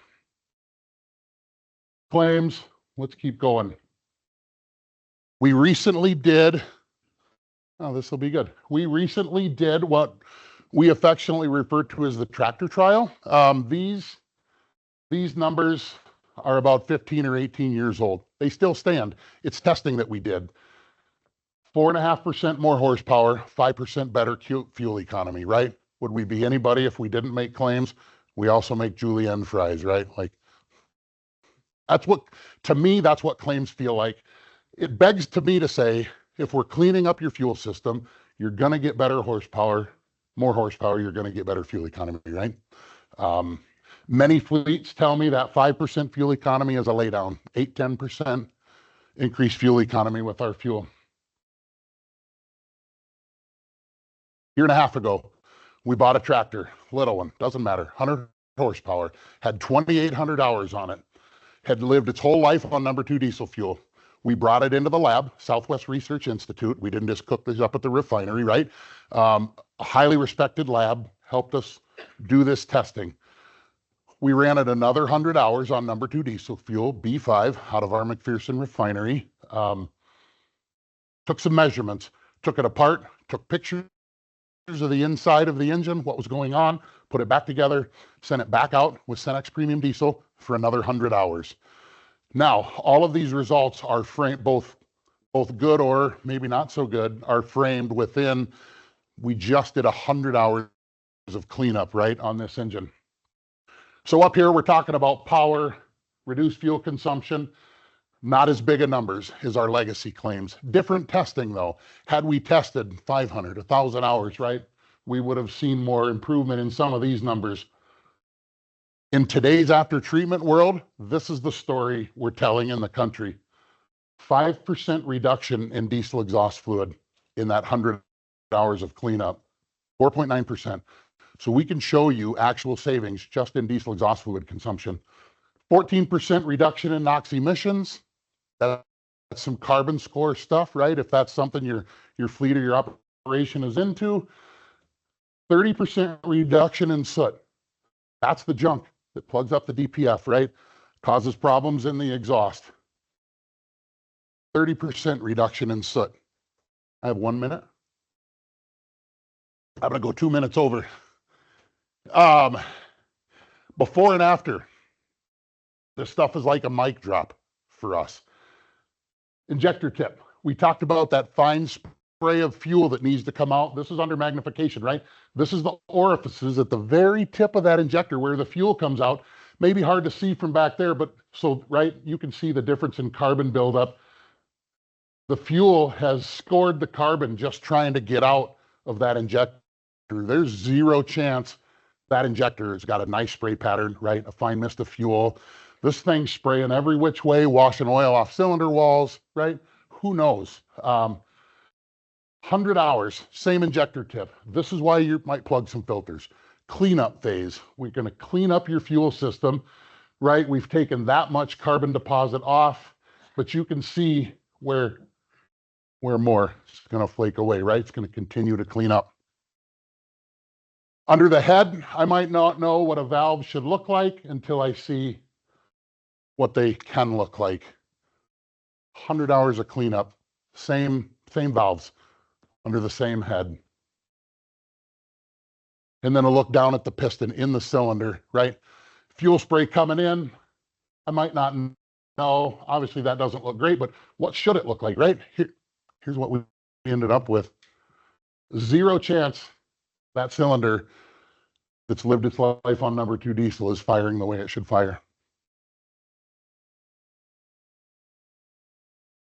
Right? Injector cleanliness, improved after treatment, better fuel economy, less particulate buildup, less maintenance. We don't want to just sell you a commodity.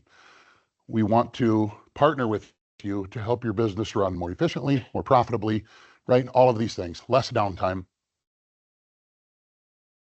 I have like 50 more slides. If you have questions, I'll be here all night. I'll be here till we're done. I'll come out and see you in the country. You know, I'll see if I can drag Bruce or one of the guys with me, but happy to come out to your farm. Would love to see your operation and talk to you some more. Thank you. Good evening, everyone. My name is Sara Jerdee. I'm in the grain accounting department here in New Hampton. I'd like to take a moment tonight to let you know about 2 things with 5 Star Co-op that can help make doing business with us easier. So one thing that I'd like to plug is our direct deposit sign up, and this is getting your grain payments right into your bank account. A few reasons why I think you should really consider signing up for direct deposit is it is safer. Your payment is directly deposited into the bank. There's no need for picking up your check. It's reliable because your check cannot be stolen or taken, lost in the mail. And it is convenient because you never have to get up off of your chair to get your grain payment into your bank account or come into the co-op. It goes right into your bank account for you. Your settlement information is always mailed to you, or it is available on our new customer app link. And anyone who signs up for direct deposit today, or who is in attendance and is already signed up for direct deposit, is entered into a drawing to win this Sticky John moisture tester. So you can see Carol or I up at the front desk there to sign up for ACH direct deposit. A second thing that I'd like to let you know about to make doing your business with 5 Star easier is our app link. Many of you, I see some familiar faces that have come to our link Q&A events, and link gives you access to have your business right on your phone. You can see all sorts of details about your invoices, your scale tickets, your grain settlements, your quotes, your orders. Lots of information is available on there. If you're intimidated by signing up on your smartphone, feel free to see any 5 Star team member, as we all are familiar with signing people up. One handy thing I'd like to let you know about is for the upcoming spring season, you can get a notification through Link when an applicator finishes a spraying job in your field as soon as they finish it. So, and then you can select which kind of notification you'd like, whether you'd like that a push notification through the app, a text, or an email. So if that sounds interesting to you, feel free to see any 5 Star team member for that. And then with the ACH direct deposit, feel free to see us up here as the night ends. Thank you, everyone.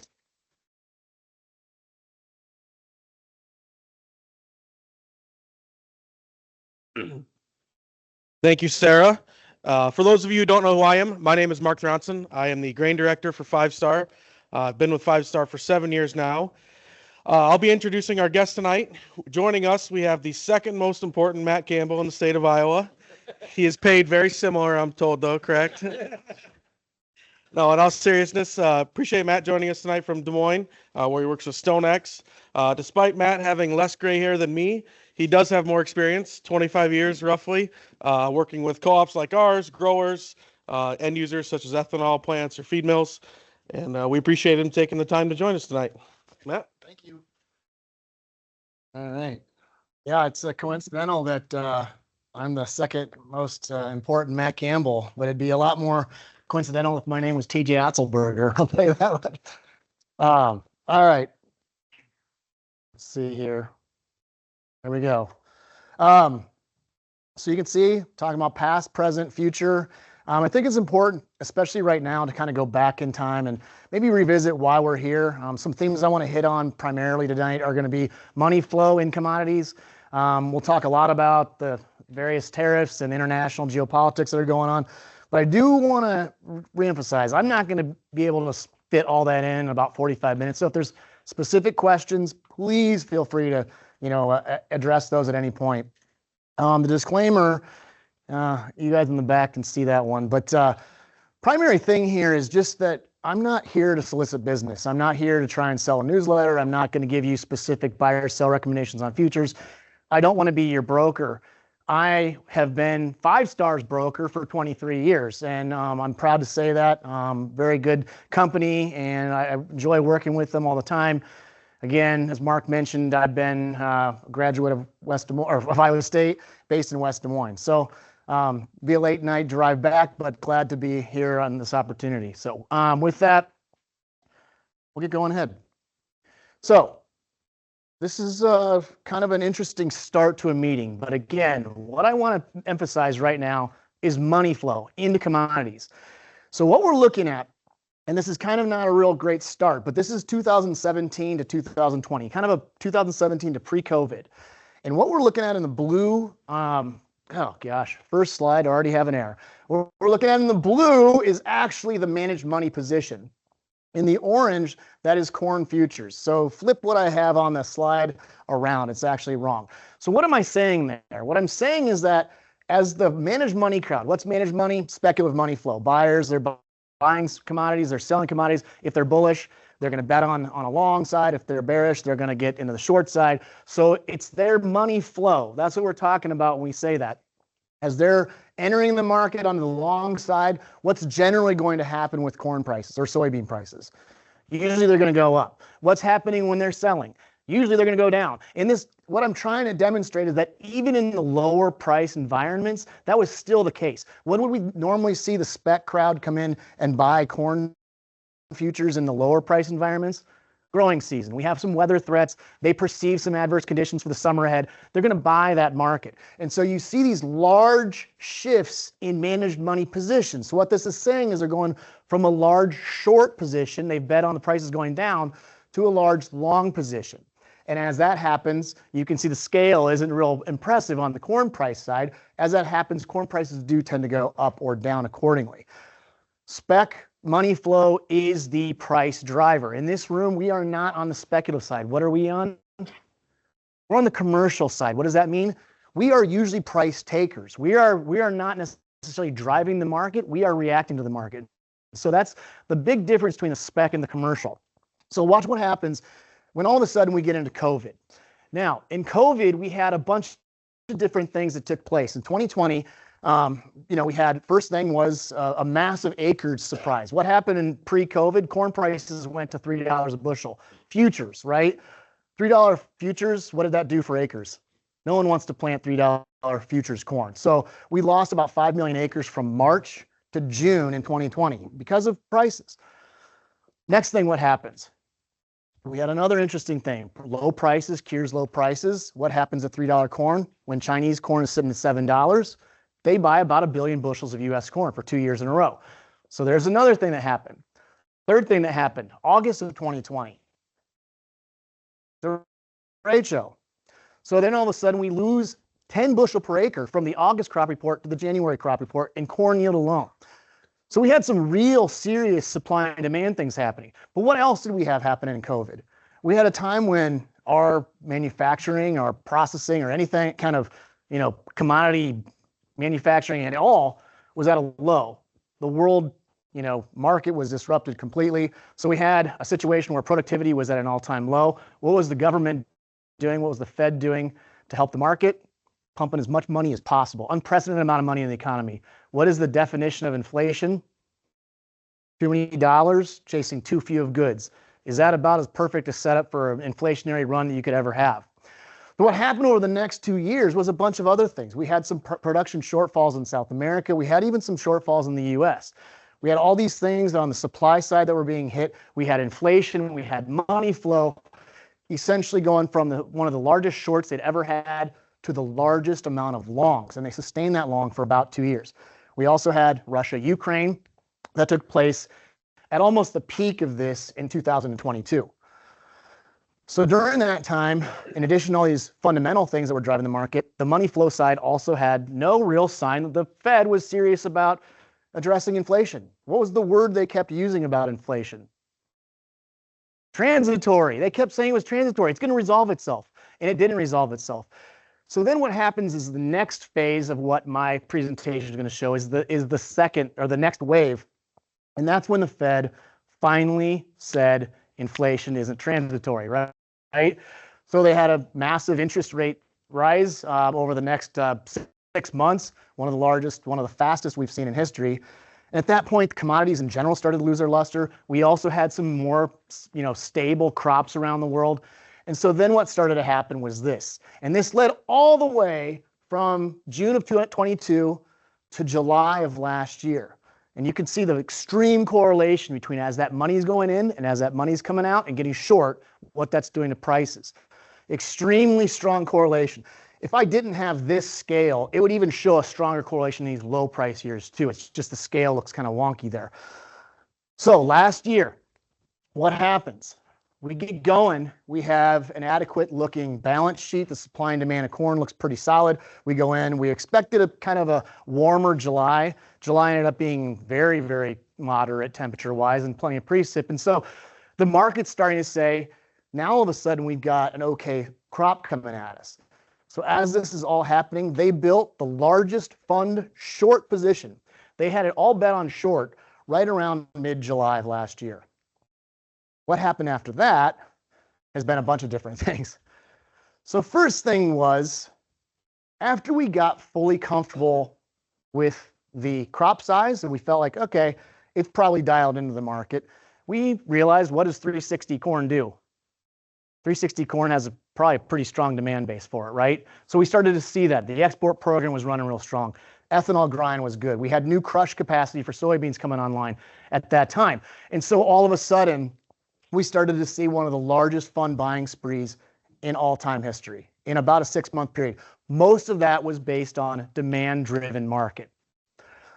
Now, one other point I wanted to make, you'll notice the size of the buying spree in 2020 and last year are relatively the same. But the prices moved $5 in 2020 and about $1.50 this year. What's the main reason for that? In 2020, the grower was not nearly as active a participant. So as the funds are buying, who's selling against that fund buying? This room. This room is who's generally going to be selling against that. This last go around, during this entire stretch of about this time a year ago, all the way to fall, was one of the slowest amounts of grower movement we've ever seen. So there was a lot of pent up selling pressure from all of last year that was coming at us as the board's rallying and as the funds are buying.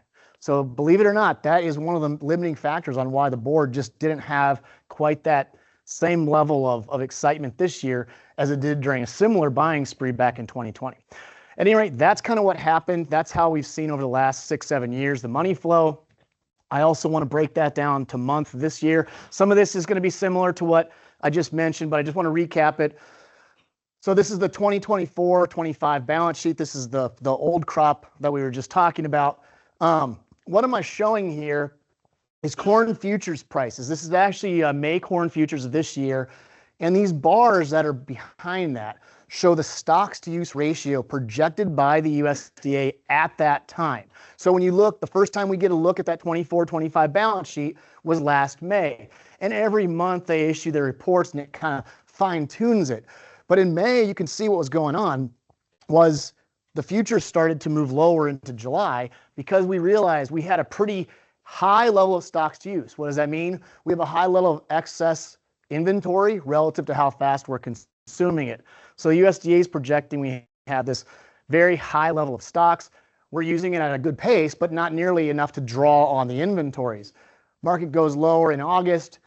We're still feeling good about the supply side, and that's when I said we had that demand-led rally.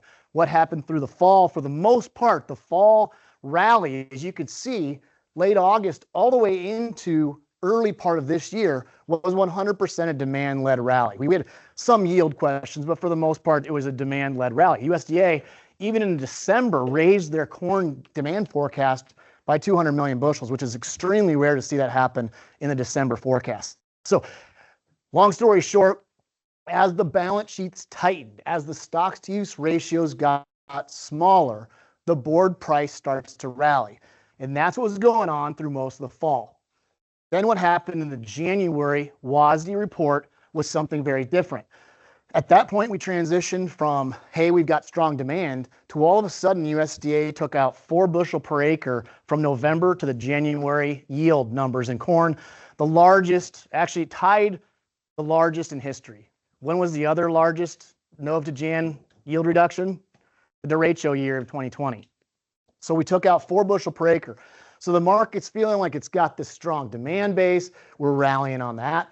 And then all of a sudden, that one tick, that big leap you see right there, that was the January WASDE report. Again, 4 bushel per acre loss in that report. Market now all of a sudden says, we don't only have a strong demand base, but now we have a little bit of a supply concern. And so that's kind of where that setup has taken us up to the point here. And then we're rallying off of that. And then we start to talk tariffs. What's interesting about that entire run-up since November was we still were talking about tariffs. We still envisioned this was going to be part of the plan. But as we started to see what this was going to be, and not only what it was, but we still don't really know what it all is, right? I mean, it's changing by the hour. And the uncertainty, what does that do to a managed money trader? Uncertainty. Scott kicked off the meeting with the word uncertainty. Uncertainty is kind of them saying, I don't know that I want to play this game anymore. And so we started to see them pare back the position. And so now where we sit today is back at levels before they took 4 bushel per acre out of the WASDE on January. So it's been quite a circus over the last few months. We've seen, live by the sword, die by the sword. The funds certainly took us up a lot higher than maybe I thought we'd go, but we're probably a lot lower than I thought we'd go on the following sell-off. So there's where we are today. I do want to talk about this real quick. What I'm showing you here is equities markets, the Dow Jones Index, and then the gold market. And I just wanted to say, we've seen in general, whether it's grains, equities, things like that, things that have had an uncertain situation with government policy or trade policy, we've seen them just pare back positions. People are taking risk off the table. What do we usually associate non or lower risk trades? Usually gold is going to be one of your more flock to safety and instruments, and it's made all-time highs. It moved up $30 an ounce this morning, and I mean $30 an ounce like 20 years ago was like a whole yearly move, it felt like. So I mean, you're talking about significant price appreciation in gold. Another thing you're seeing money flow to would be treasuries, things like that. And so when we look at the Bloomberg Commodity Index, this is basically like the Dow Jones of commodities. It is heavily weighted. Gold is the largest weighting in this commodity index.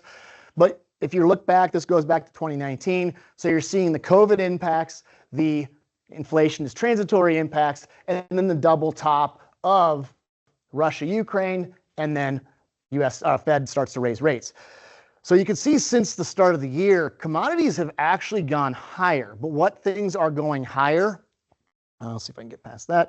Things are going higher are things like, you can't read that from back in the back, but the green performance year to dates are like soft commodities, coffee, OJ, things like that. But more importantly, you've got things like the gold market, platinum market, silver market. You see these flocks of safety, a lot of the treasuries. What things are in the red? What are the red things? Mostly it's grains. Mostly it's some energies that aren't natural gas, things like that. So in general, you can see it's been a net positive for commodities, but it's been more of those flock to safety instruments, not as much the crops and energies that we're used to. So that's kind of my money flow story. I would make one more comment about the future of money flow that I don't have in there from a macro perspective.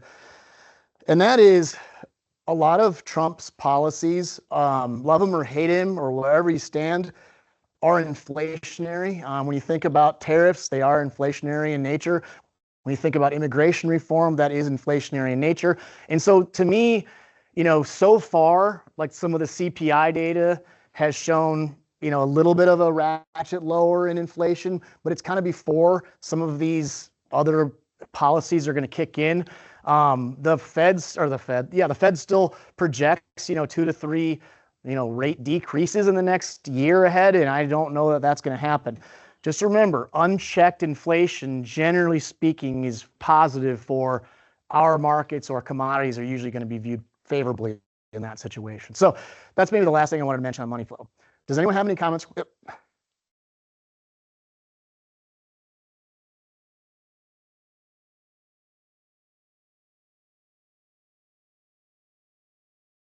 That is a heck of a good question. Does the dollar correspond to or correlate to grain prices? Historically, like this, if the dollar was strong, it absolutely, in a longer term period, has an impact on grain prices. Why? Because usually, if our dollar is strong, it makes our exported products more expensive to a buyer. Conversely, say a Brazilian grower who's, they're getting real for their market, they want a strong dollar. Why? Because that means that they're getting more of their local currency for every bushel they're selling. So they want a strong dollar or a weak real, whichever is leading. So normally the dollar will have an actual effect on potentially on demand, but even more of driving the market better, more favorable for a Brazilian grower or any other grower. So they would plant more grain. That's ultimately a bearish headwinds for us. That's normally how it goes. Since COVID, the dollar and commodities have actually been trending in the same. And I don't know why. It's kind of weird. I don't really know that I can give you a reason for it. But that's exactly what's been happening, is that the dollar for the last 4 years or more, you've seen commodity markets and the US dollar pretty much trend in the same fashion. So I can't really, to me, it does have all other things equal. A stronger dollar should be bearish commodities. Anything we export anyway. So that's a good question. Anybody else have any questions on kind of that macro concept, macros, outside things? Okay. I'm going to kind of go through this a little bit quicker. I do want to hit on this though. So we're going to shift gears out of kind of the macro money flow. We're going to hit on some fundamentals. I will hit on some tariffs, and then I'll bring it back to new crop S&D and things like that looking ahead. But one thing I want to talk about is the way that the world prices, its corn. Now, what I'm showing here is the ending stocks, all stacked for the other 3 major exporters. There's really only 4 major exporters of corn in the world: the US, Ukraine, Brazil, and Argentina. So what I'm showing is the leftover, the excess that they have at the end of the marketing year for each of those other exporters, stacked along the bottom. On the top line is what the US has excess. So what am I trying to say? I'm not trying to say we have way too much. I'm just trying to say that the world still views us as the only viable source for large quantities of corn. We are what holds the residual exportable supply in the world market. No matter what. The rest of these countries, generally what they produce, they're going to export it. Their primary growth of their demand markets is the export channel. What is ours? We're a lot different. We primarily are going to satisfy our domestic demand first. Whatever is what we perceive as what's extra, we will price it into the world market. So what am I saying? When we look at prices relative to the US carryout, we're usually going to price world corn values in what we have extra. We're trying to say, okay, if the US has a lot extra, prices could be lower because we have an available residual supply. If not, we need to tighten things up.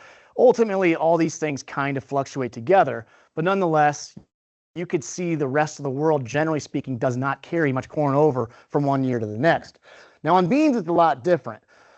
So while the corn is very US driven, beans are a little more broken up on the 3 major bean producers in the world, which are Brazil, Argentina, and the US. So when we look at the carryout of each of these three nations is pretty similar. Now, Argentina isn't a huge soybean exporter. They're the biggest soy meal exporter in the world, but they're not a huge soybean exporter, but they do have a big crop. And you can see that the three main producers of beans, generally speaking, are going to have about the same amount of excess. So what am I saying? This bean market is more of a world market. The corn market is going to still take its major cues from the US. As we kind of look at, I'm gonna hit on this real quick because from the timing of where we sit in the calendar right now, it's kind of interesting. In soybeans, we've just gotten out of the Brazilian risk phase, right? They're harvested, they're pretty much, out. There's no weather risk for that. We're not into a time period where the US has any weather risk. So we're in kind of a tweener phase. Yes, Argentina does have some right now, and so we're watching what's going on in Argentina. But for the most part, the two main exporters, the two main producers are kind of out of the production phase. When we say production, supply side is a risk phase for these markets. On the corn side, it's completely different. We have the Brazilian safrinha crop. Does anybody remember what the word safrinha means? We all think it means the second crop. It really means the little crop. And it's the little crop, and now the little crop is about 3 to 4 times bigger than the big crop, right? So that's where all that growth is. In that geography, it's a second corn crop because it goes in after that soybean crop is harvested. We're in this geography here. The interesting thing about that is, as they've advanced their technology, I'm going to go back to this. I kind of like this. I do like to kick this thing off with this slide, but I just want to point out, when we look at the Northern Hemisphere, it's a very east-west latitude geography. All the main corn producers in that Northern Hemisphere are planting in the spring, harvesting in the fall. In our calendar, very similar time of the year, it's going to be the US and Canadian prairies, Europe, Ukraine, Russia, China. All these major corn producers are all relatively in a small band. That's the optimal region of climate temperatures to grow corn. Now, when you shift that, if you were to take that and say, okay, if that makes sense on the Northern Hemisphere, it should make sense on the Southern Hemisphere too, really, right? Where are you if you took that latitude and shifted it on the Southern Hemisphere? This is the equator. You're really down in Argentina, South Africa, and parts of Australia. But where is the corn belt in Brazil growing? It's clear up here. You're not that far away from the equator, right? And so that's where they're growing. That's where all that expansion is taking place, is in Mato Grosso. So what does that mean? They've got a world of arable ground. They've got 300 million cultivatable acres that are not planted right now. They have to have strong economics, and they know it's going to go into an area of the world that's one of the most volatile, big crop areas ever. So it's the second largest corn export program in the world. It's been the first. It's been bigger than the US 2 years. So it's right there, neck and neck, and it's extremely volatile. And we're right in the middle of that growing season right now. That crop gets planted in early February, hopefully between that and mid-Feb. And then about March, April, May is kind of the meat of that season. And then they'll harvest it about June, July. And when you look at this Mato Grosso, it's this state here. You can kind of see it. That state, believe it or not, is about as big area-wise. It's about the top 4 biggest corn-growing states in the U.S. So, it's not a small geography. So I'm going to hit on this one more time on this. Here's a good example of currency. So this is the soybean prices in US dollars. This is soybean prices in Brazilian real. The only thing that's different between those two lines is the currency factor. That's it. So when you look at what's going on, back in 2012, when we made our all-time highs in soybean prices, and then when we had another run up in 2022, we basically matched those highs, right? But just look at the difference in currency on just the real. 2012, their highs were here, and they were about 3 times that high in 2012. And the only difference in that is just currency. So that's an example of why when we say we had a strong dollar is usually bearish, because it's bringing up the world price for someone that's in a non-dollar denominated market. Okay, finish on Mato Grosso corn because it's so important, because we're in a time of the year where this corn crop is the second biggest export program in the world. It's now in the ground. The U.S. corn crop is about to go in the ground. Argentina's corn crop is in the ground. We've got China as the second largest corn producer in the world. They've got about 30% more corn area than the U.S. does, believe it or not. Their corn crop's about to go on the ground. Ukraine, corn crop's about to go on the ground. We are in the supply side time of the year for the world corn market. Absent the money flow, this is the time of the year where there's a lot of risk starting to enter the marketplace. We talk about Mato Grosso. Another thing I'm trying to show, this is kind of a confusing chart, but it's showing you the percent of trend yields. So this case, it'd show you in 2000, you had like a minus 26% of trend yield. In 2012, you had like a 22% above trend yield. And you could see that over the last couple decades, that Mato Grosso crop has a 20% or more deviation from trend yield, positive or negative, almost every third year. How many years has the U.S. had a plus or minus 20% trend of yield in the last 30 years? Never. 25%. I think we had 21% in 2012. That was it. That was about the worst possible thing you could have thrown at this market. And they're having a 2012 every third year. So just imagine how volatile this is. It's just not a very consistent area. We're right here on this scale. So this is the national NDVI, which is basically the vegetative health index. The USDA uses this to help calculate their corn yields, soybean yields, etc. And so this is in Mato Grosso again. That's again where we'll focus our attention. The red would indicate this year's current vegetative health. The black is the normal, and the yellow line is last year. And you can see right now about 40% of that corn crop is under a little bit of moisture stress. Now, it's not in a dire situation, but it's definitely not in an ideal situation either. We do have several months left to finish this crop out. So we've got some weather risk in our face right now, and you obviously know the market's not really addressing that right now. We're worried about tariffs and what the next shoe to drop is going to be on that. But this is something that's brewing, and I'll show you the rest of the world story here shortly. I mentioned that this is something that's important long term. We're looking at production of Brazil soybeans in the left and the corn in the lower right, and you'll see in both cases the trends are just lower left to upper right. In beans, it's very much pretty linear, unless they have had a few hiccups over the last few years with some La Nina events. But overall, you can see that's been a pretty linear trend on that soybean. The corn's a little different.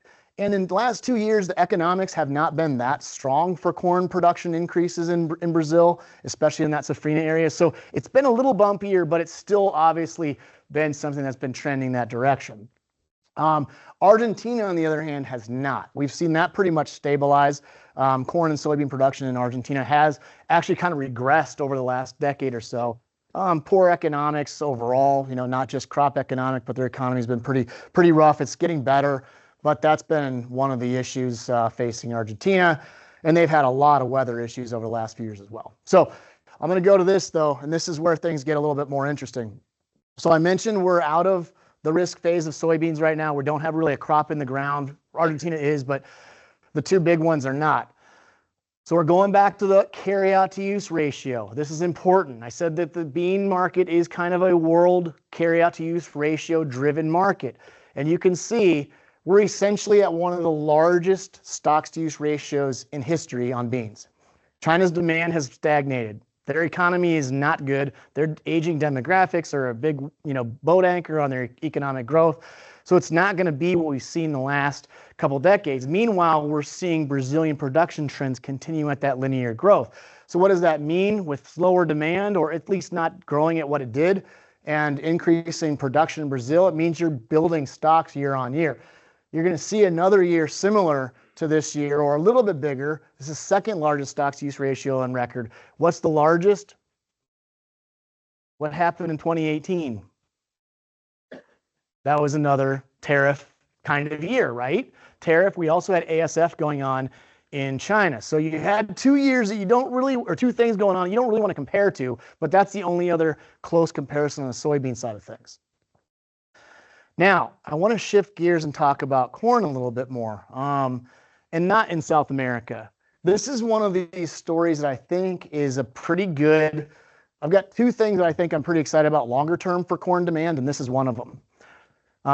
The chart on the upper left shows domestic consumption of corn in Mexico. And And you could see that it's just been rising steadily over the last several decades. And that's due to population growth, it's due to feeding increases, it's due to a lot of different things, but it's not slowing down. And it's just kind of continued to do that over the last few decades. Now, what do you notice about the production trends in Mexico? They've gone nowhere. In the last 2 years, they've had massive droughts. So this production has not gotten, their area isn't increasing, they're not using GMO, so their yields are just kind of like doing this. So their production isn't doing anything. Their consumption is going up, their production is not, and the last 2 years they've had massive droughts. What does that mean for their consumption needs? Better start importing some corn, right? So that's what's happened. Trade war or not, any way you want to slice it, Mexico's corn imports have been following suit. As their production trends have stagnated, their demand trends have been going higher, their import needs have gone up. Now, these last 2 years are a little bit of an anomaly just because they've been associated with that huge drought. But nonetheless, you could still say long term, that's a big success story for the potential for the U.S. to sell corn to Mexico. How much of, Mexico is talking about 1 billion bushels of corn imports a year, of which 95% of them come from the U.S. There's just nothing else that really lands in there well. So if we talk about a trade war with Mexico, they could do a countervailing type of a tariff or something, but realistically, they don't have another option. They could say we're going to embargo U.S. corn, but that just means they're going to have to buy it from Brazil or Argentina, and it's going to land in there a lot more expensive. And Mexico, birthplace of corn, right? They use corn as a staple of their entire economy. So it's just not something they want to see rise significantly, and it would very much do so with the huge trade war against the U.S. and corn. So I'm not too worried about that, honestly. I could be dead wrong.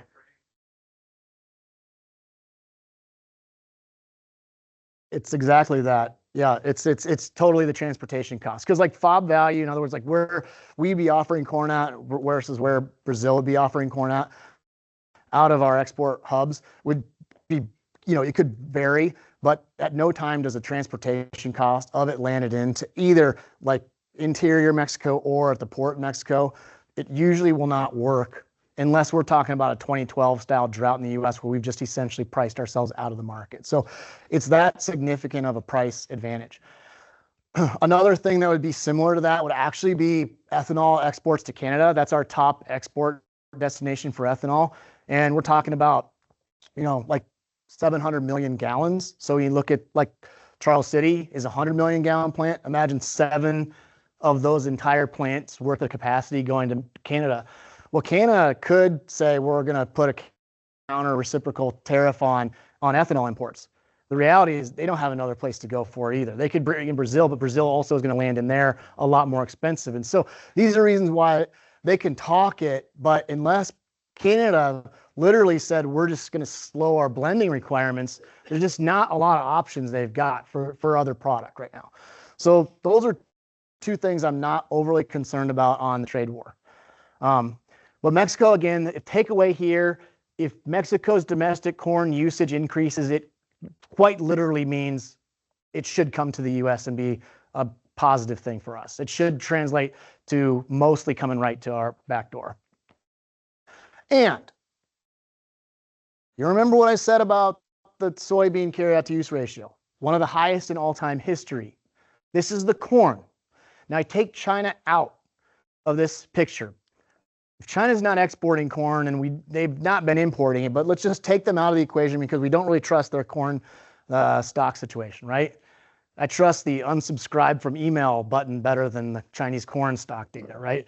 So this is where we sit. What do I talk about when I say stocks use ratio? The lower, the more bullish the story, right? And we've got right now a weird situation going on. The U.S. has an okay level of stocks, but not an excessive amount. But the world is pretty tight. It's one of the tightest it's ever been. And this is what sets up this next year to be a pretty important year. And it's really frustrating that we have all the other noise going on that we do because this is a fairly compelling story on its own. And so that's kind of an interesting situation. So again, this is what the setup is for the old crop. And I just told you how many crops are about to be in the ground or are in the ground during a growing season ahead. That's a pretty interesting, volatile, potential situation on our hands, right? So just keep that in mind. I'm gonna skip that. Do want a quick talk about China. This slide could be, what I will talk about, I mentioned this earlier, if this chart went back to 1990, this shows the amount of soybeans imported by China and by the country. And the main takeaways of this chart are twofold. One is their growth over the last 6 years or so has not been very, very increased. It's been kind of stagnant. Their GDP growth during the previous 30 years before that was about 10 to 12% per year. You get into the last 4 or 5 years and you're talking about 2 to 3%. So their just economy is not growing. And with that, you're just seeing their soybean import needs not growing very much either. When you see these kind of, GDPs growing, you usually associate it with copper usage, crude usage, and protein usage. And right now, you're just not seeing any of those things from China. What's the other thing you notice in this data set? To me, I noticed that the US's share since the beginning hasn't really changed. We're still shipping China about the same amount, but our amount has not changed a great deal. Versus Brazil has, essentially gotten all of the extra growth. From this chart just only goes back to 2007, and it'd still be the case to 2000. So that is a takeaway. Now I'm going to shift over to China and corn. So in the lower right, this shows Chinese corn imports from all sources, similar to what we just looked at in the last chart. And what you could see is I talked about in July of 2020, China started to buy a lot of U.S. corn because it was cheaper than its own source of corn, its own supply of corn. It landed in to China cheaper than what their own corn was worth. So they imported, they beefed up their reserves. They did that for a series of about 2.5, 3 years. But over the last 2 years, they've actually been slowly tapering that back. Now, if you also notice 23 and 24, there's a new player in that chart. It's the dark blue. Who is that? That's Brazil. Miraculously, $8 corn grants phytosanitary approval for Brazilian corn to work into China, right? For decades, they wouldn't allow it. Now, all of a sudden, it works in. And so we've seen Brazil actually work into China over the last few years as well. Now, I will also point out the chart in the upper left, which shows the same kind of thing, but broken down by months. And why do I show this? Because I really wanted to show the last year. The last year, 2024, is that blue line. And so what do you see to end in the calendar year of last year from August forward? It's not that they've been alienating the U.S. They just haven't been importing corn from anybody. They had a good corn crop. Their feed demand is down right now. And so that's been an issue. It's just not necessarily a U.S. thing. It's just been an international, a Chinese corn story. So looking ahead, trade war wise, we've got it against Mexico, Canada, and China. Those are our 3 biggest trade partners for everything, let alone ag goods. Is there a potential for rekindling of a phase 1 deal? Sure. They didn't meet those obligations then. Do we expect them to just bend over backwards and meet them again?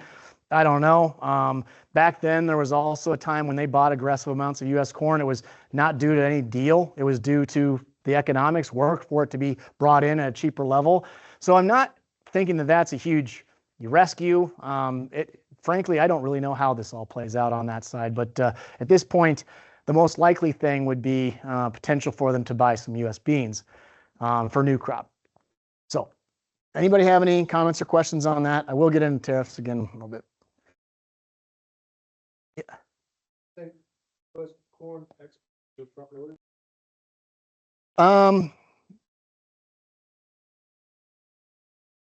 I will get into that a little bit. My short answer is kind of, but probably, you look at some of our places that we're shipping a lot of corn to, Japan, Colombia, places that maybe we're not in direct trade war with right now. So, and I said Mexico, I just don't feel like it could get uglier, but I still don't know what they do for options on corn. But yes, I think it probably has been a little bit front loaded, but not, I think we're still underestimating our exports so far. So yeah.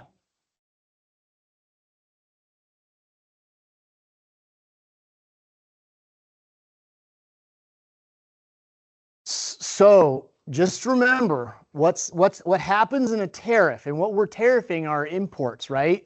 So what does that mean? It means that when we import a good from China or Mexico or Canada that happens to fall under the umbrella of this as being tariffed, what happens is the importer pays the tariff to the U.S. Customs Office.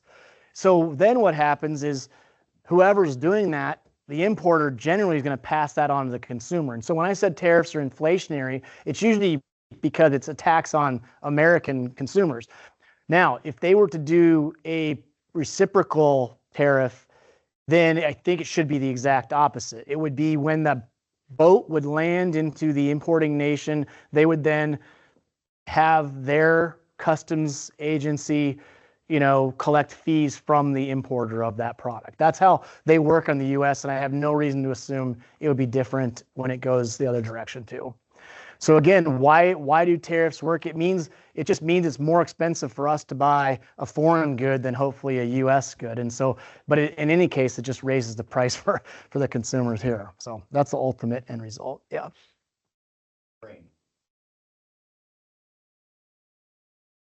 Or Russia, before it all started, Dave, what percentage of their actual crop ground is getting planted versus what it was? I wish I had a slide on Ukraine.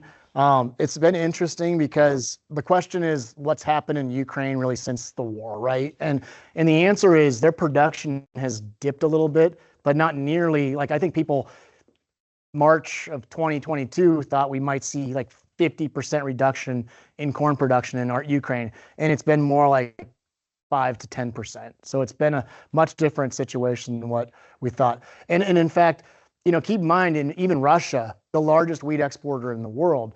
Well, when we're sitting here thinking, all of a sudden the Black Sea's got every military ship ever. You're hearing stories about boats being bombed and everything. The year of the actual invasion, Russia had set a record for how much wheat they had, and most of the export does flow out of the Black Sea region. So, it's just crazy how we could still get through it. But they needed money, so they're shipping as much wheat as they can. But it just made it through unabated still. So it's not been a huge deal. But Ukrainian corn production is certainly this direction, not this direction right now. All right, guys, this is an impossible story to tell right now because I don't have a lot of answers, but I would say what I'm trying to show is that we had an incredibly aggressive 6-year run up in crush capacity increase, soy crush. Why? Renewable diesel. How much did we hear renewable diesel cost per gallon to make? A lot. And it's very heavily subsidized by the government. And if the government isn't subsidizing it, it's not really going anywhere right now. At any rate, we increased our soybean crush by almost 25% in the last 5-6 years. So the domestic demand has gone straight up. Our export program has kind of been stagnating, regressing, while our domestic demand of soybeans has gone up. But what's happened is all of this crush capacity that came into the U.S. over the last 5 years, all of it was associated with the oil side. It's the first time in history we've seen soy crush increase because we had oil demand. It's usually because of protein demands and meal demand. This time was not. Well, what happens when we now have a renewable diesel industry that is actually producing more than the biodiesel industry? And the difference is, as you mentioned, it's 100% drop in motor fuel. Biodiesel is a 10% blend, so it's going to take more to get there. What happens is now all of a sudden we thought we had all this feedstock demand for soybean oil and possibly canola oil. What are we using instead? Or used cooking oil. Yeah, from China, exactly what we wanted when we started this process, right? So you can't make it up, but this is another reason why we've seen that happen. To my knowledge, we have put curbs on importing of used cooking oil, but the soybean oil demand still remains very poor because biodiesel margins stink, and so that's been an issue. There's still a lot of confusion over 45Z and how that affects the soybean processors and the biodiesel producers. So a lot of uncertainty on even that level of the political side. We do not have, Trump is not a pro-carbon initiative person. I think he wanted to repeal the Inflation Reduction Act, of which the production credit of 45Z was a part. So we still don't know a lot about that, but so far it's intact, and I think most people think it's going to remain intact. I'm going to go forward outside of soy crush unless anybody has a direct question, because I don't know how to tell the story I want to tell on that. Long story short, crush is here. Margins are not very good right now, but we are processing beans at a faster clip than we ever have in history. I'm going to go to the ethanol side real quick. This is the second thing. I said I had two things I'm excited about the corn demand. The second one is this, and I know this looks like, you know, for the last decade plus, we've really been using corn for ethanol at the blend wall level, right? At whatever gasoline demand is, we're generally going to be producing 10% of that is going to be corn for ethanol. Yeah, our export program has been strong on ethanol, but for the most part, that's that. What is being introduced right now into law would be year-round E15 blends for the whole nation. Right now, you've got, I think, 7 Midwest states that are using almost all the E15 year-round. This could add, you know, is it going to, if you've got an E10 blend and you go E15, is it going to add 50% more usage of corn? No. You still have a lot of hurdles, including you have to educate a consumer that E15 isn't going to blow up their engine, right? And you don't know how long that takes in certain areas of the country to say, I feel comfortable putting whatever into my pump. The second thing would be you have to have the pumps, right? You have to have the pumps that can actually pump E15 year round. And right now we do not have a lot of adoption of that from retailers in the non-Midwest states. The third thing, which is the most important thing, to have more corn used for ethanol, we kind of have to have more plants, right? And we don't have any new corn-based ethanol plants under construction today. So I'm feel good about the idea that we will get E15 year round. It's just not going to be there's the new demand for corn. And it could be up to another 600 to 800 million bushels at some point in the next, you know, half decade, if the plant capacity could follow suit. So these are things that, you know, are good. That combined with the Mexico story, you know, those two things alone could add several billion bushels of corn demand in the next decade or so, but it's a slower build than just a tomorrow thing. But nonetheless, that's a good thing long term. Anybody have any questions on corn? Yeah, I couldn't get out of here before I. Yes, it is. It is. So the next one would be the EU, and that's possibly a bigger hurdle. So I said we ship about 700 million gallons to Canada. We ship about 400 million gallons to the EU. And in theory, EU is starting to join in the fray on the trade war right now. You know, we think we get screwed on importing champagne from France. So here comes some new tariffs. But so nonetheless, this is something that I think could be a little bit more realistic, because they could buy Brazilian ethanol relatively similar cost to what they could bring in U.S. ethanol, but still not overly likely. But Canada probably won't be.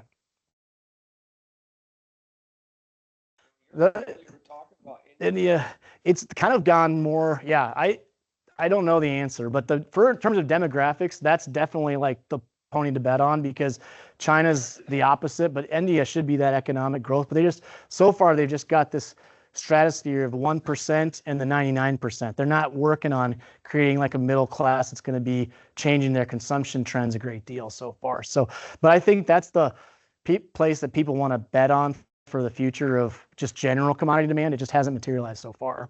And that's been a 10-year discussion, I think. I mean, I think once China started to slow, we all turned our attention to India, and it just hasn't materialized in anything, at least to the U.S. There's another question.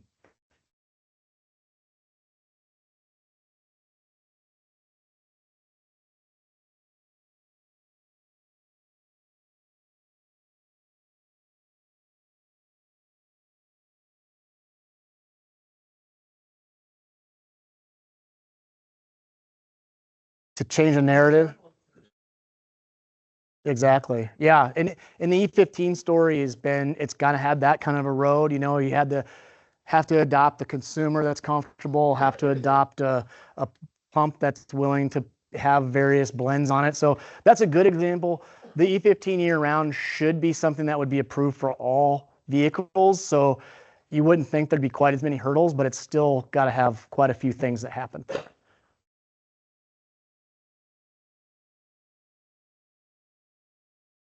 It's just labeled. It's with some of the older off road, right? It's tanks and pipes and lines, and really it comes down, honest to God, with the pipe dope. Won't take that up on all of it. In our state, updating infrastructure, and there's been grant money. There's some grant money to help with that, but for the older infrastructure, in some of these small little co-op card troll sites, maybe don't ROI, they don't make enough money, you know, to do. So it, yeah, E15 is a challenge in the retail world. Labeling, everything he talks about, right? That's the stuff that we work with at the retail level. Try to figure out how and when and where we adopt these things. Anything 2001 and newer. Car my truck and run. Thank you. That helped me get out of a question there. Yeah. All right, I'm moving on. No pipeline questions. Got it. All right. So I'm going to just try and advance because I'm running into time issues. So I want to talk about this real quick. This is kind of getting into the meat here. I saw some applause after I said I'm going to go a little faster. So I'm still going back. This is going back monthly corn prices back to 2010. And then, so that's in the black, and the stocks to use ratios are in the gray. Again, a very strong correlation to fundamentals. Prices tend to react to fundamentals in the U.S. supply and demand. These are U.S. supply and demand price stocks to use ratios. So what do you see there? Very clearly, there's kind of two ranges that I see. One is the high price year. We call those the ration years. What are we saying? We say ration. We're saying prices go to levels that start to affect demand significantly. In other words, we say we might be running out of corn. We better start take price above $5 toward $8, somewhere in that range, where corn prices go, or where corn demand starts to get, lower or pushed off into the next year, or we want to buy in more acres for the next year as well. So something about high prices cures high prices. What's the other range you see? The low range is kind of a 350 to 450 range. Now, where were we last summer? I talked about low prices curing low prices, and we got to about 360 in the board last summer. So it's hard to imagine, but that was about where August futures were in August. And since then we rallied. And so what you see where we are essentially today is kind of a tweener time of year. We talked about the demand-led rally last fall. We talked about the reduction in the yield in January. So it created kind of this interesting market that we have not seen many of. Most of the time when we're in between $4.50 and $5.50, we're either going from a bull market to a bear market or a bear market to a bull market. We're just passing through. Now we're spending some time in that range, kind of not sure what we need to do. Do we need to ration or do we need to buy in more demand? And we're really unsure of that right now. So we're at that tweener phase. I've kind of gone over some of these things, but these are just some of the geopolitical risks that I see today. And I didn't know where to put this slide in this presentation, but we're going to throw it in here before I get into the new crop. So I talked about this. I talked about Mexico corn. China beans. Why is China beans not a huge story? They're obviously our biggest, by a long shot, our biggest soybean export destination, because March 1, they almost go completely to Brazil. And then we usually come back around September or October. We kind of fill in the void from when Brazil's old crop runs out and their new crop comes online. So this is, if you're going to have a trade war with China on beans, March is a really good time to have one. So that's kind of why I don't think that's a short-term thing. EU entering the fray isn't really a huge deal, but it signals that we're probably seeing people worry about this being a longer-term thing. It's not, tensions are escalating, not de-escalating. It just feels like we're getting more things going on.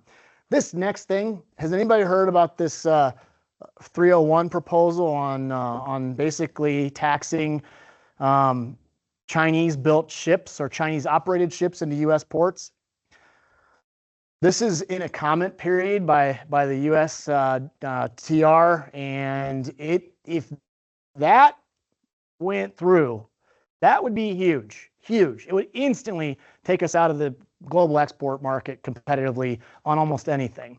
I think this has got a relatively decent chance of passing. Shockingly, I don't know how I'm saying that, because a month ago I'd dismissed this as, what in the world are we even talking about? But it seems like now it's getting more public, and you're probably seeing some people like NGFA, some other members of transportation companies that are starting to worry that this is actually a thing. This would have a day one impact on the export program. When would it go into effect? It probably would be, summer or next fall, but it would be a big deal. And we're going to find some more stuff about this in the next few weeks. I talked about this other stuff, I hope, so we can move on to the next stuff. Does anyone have any questions on anything up there that you can, if you can't see it, I know it's a little small in the font. Okay. I'm finally at the new crop. We're talking about acres. So what drives acres, generally speaking, is the economics, right? Most of the time, that's going to be, it's rotation and it's logistics. But you have an extreme move in acres, shifts between corn and soybeans, it's going to be economically driven. What drives yield?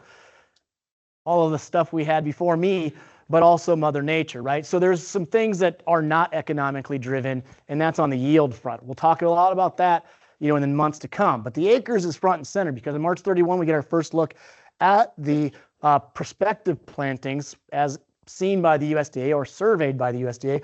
And what I'm showing is kind of what we saw in their most recent update, 94 million corn acres and 84 million bean acres. Now, I'm pretty bullish on corn acres this year, and this is also just a risk management discussion. You could talk to, I was talking with Rylan earlier, just what we see from like a 95% as they've kind of brought that into play. It seems like that's been a fairly attractive option for corn. Still presents some some loss opportunities for beans. So, we're just expecting there's going to be a big shift. If you look historically, when I say 94 and 84, that would be on the fringe of kind of the biggest extreme you've seen between those two splits. But this year, we'll see what happens. What gets interesting, and I'm embarrassed, I'm terrible at these balance sheets sometimes, but I think my font's small enough you can't see it and tell I've done something wrong. But the long story short is the following. While the global soybean story is pretty heavy right now, if we see the shift in acres that I think we're going to see, this soybean balance sheet for the domestic side gets pretty tight in a hurry, and we don't have a whole lot of room for wiggle in the soybean balance sheet this year, which is very different than what we've been dealing with for the last 18 months or more. When you see, really since back in 2023, several years, we're talking about 330 million bushel of excess bean stocks, which is a pretty large amount. If we had any kind of weather hiccup, I'm talking about a little problem, 51 bushel per acre, which if you look back the last 5 years, it's kind of where we've been averaging. We're still talking about an extreme draw on soybean stocks in 1 year, just mostly due to the acres thing. Now, the corn story is kind of the opposite a little bit. So I mentioned because of the world situation, we do have a high need to make a good corn crop this year. And what this would say is if you start to throw in the 95 million corn acres, you can tolerate a slight problem, but you can't tolerate a big problem. Things get pretty dicey if you have something that's like a 4-5% below trend yield. 1 to 2% below trend yield at the end might be okay. But guess what the market does in June if it starts to think you've got a couple percent below trend yield? Usually it's going this direction. We talked about that at the very beginning. Funds start to buy corn. Now, the big question now is after they've shed a couple 100,000 contracts through the trade war and the uncertainty, are they willing to come back in if there's a weather problem? And I don't know the answer to that question. That's going to be one of those unanswered ones I'll give you, but I would say historically the answer is definitely yes. So long story short, the corn S&D looks healthy with a decent crop, but it's just the stakes are high this year. We have to have that. When do we normally start to say we feel comfortable with the supply side of the market? Usually July, June, late June, right? Late June, late July, early July is when that market starts to roll over. So what are we looking at in this chart? It's a seasonality of December corn futures. Normally, we're kind of going up in this direction in this time of the year. Normally, this is the strong time of the year. Why? Because all the corn is in the ground around the world or going in the ground. Then around Father's Day, we start to get a glimpse of the July forecast with a little more level of confidence. If we see there's an okay look to that, we start to take premium out of the market.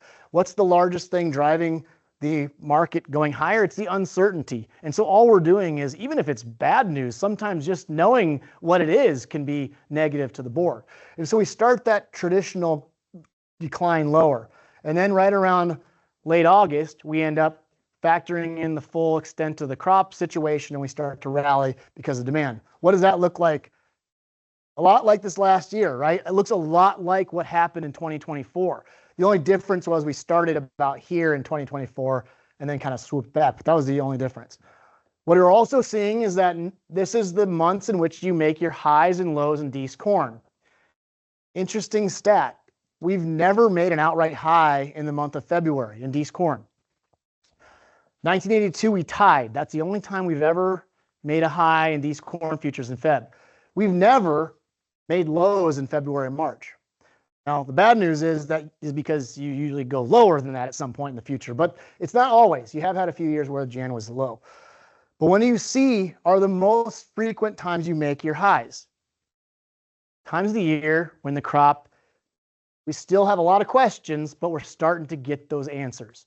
So remember, the hardest time to market grain is when you have the most uncertainty, but it might be the best time to market grain. So just remember that that's been the case over the last few years. When I say that, the last few years, I've shown you charts over the last 4 years. We had some $7 corn, we had some $4 corn, we had some $5 corn. In the last few years, we've made highs in May and June in 3 of them. So, it doesn't matter, bull or bear, that's kind of been your sweet spot. Soybeans are similar, a little bit different, but still kind of the same concept. Making your highs June or July in beans. You tend to have the last 5 years. This shows you the 10-year seasonal and the 5-year. Why do we have the 5-year that's shown that? It's because we've had several crop problems in Brazil, which has kind of weighed that 5-year average up. All right, you got through it. I'm 5 minutes over, but that's it. What am I going to tell you? Overall, I haven't given you a whole lot of price ranges. My bias is, we're reacting to trade war news, headline risk. Every day, do you feel like that's starting to get a little bit less? We're seeing a little bit less reaction to some of these stories. There's still a lot of risk on the table, but these seasonals work for a reason. And generally speaking, I say follow the seasonal unless you have a reason not to. We'll get some acres data. I don't think the March 31 acres data is going to be nearly as weighty as like the June numbers could be if we have an okay planting season. But overall, this is a time to, if you have options, if you have any understanding of options, call options are relatively cheap right now, given the amount of uncertainty out there. Looking at something like that might be those confidence calls, sell cash, sell new crop, buy some of those calls. Relatively cheap, given the risk. So, does anyone else have any questions? I said I wasn't supposed to give any futures recommendation. I think I just did. Yeah.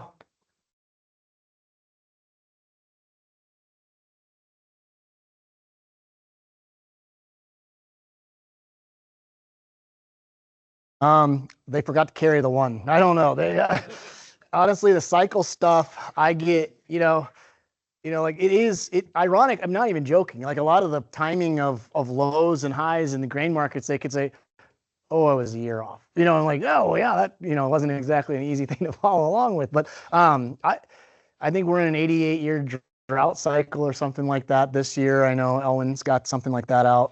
I don't know I don't know. I do know that they've said they could be off a year or two in those cycles, and I'm always just like, that didn't work very well. But if I were to address the drought, it is dry. I think the northwestern belt since harvest, November and December wasn't that dry, but January and February were pretty dry, and we are seeing drought expand in most of the northwestern corn belt. Summer growing season, to me, looks, if you're going to err on a side, it looks warmer than normal and probably a little drier than normal in the western 2/3 of the Corn Belt. The planting pace looks pretty good, for most of us, but the summer has a few question marks still. So I didn't put that up there. Without a cycle side, I would say we're entering this season with a little bit of dryness as we cancel 2 meetings tomorrow because 10 inches of snow. But so we have a long ways to the finish line, and then there's certainly an escalated level of risk in a forecast that's far from ideal.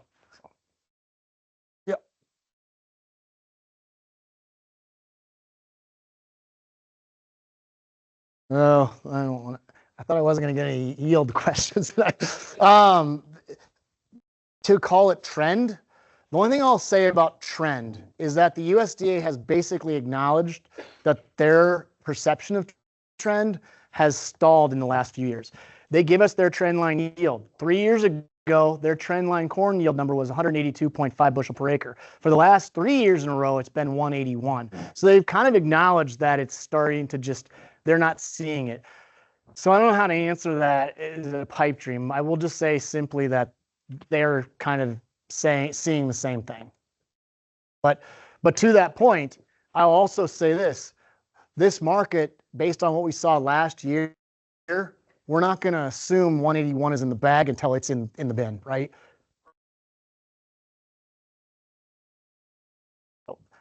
That is what I had for you guys tonight. Thank you for sticking around.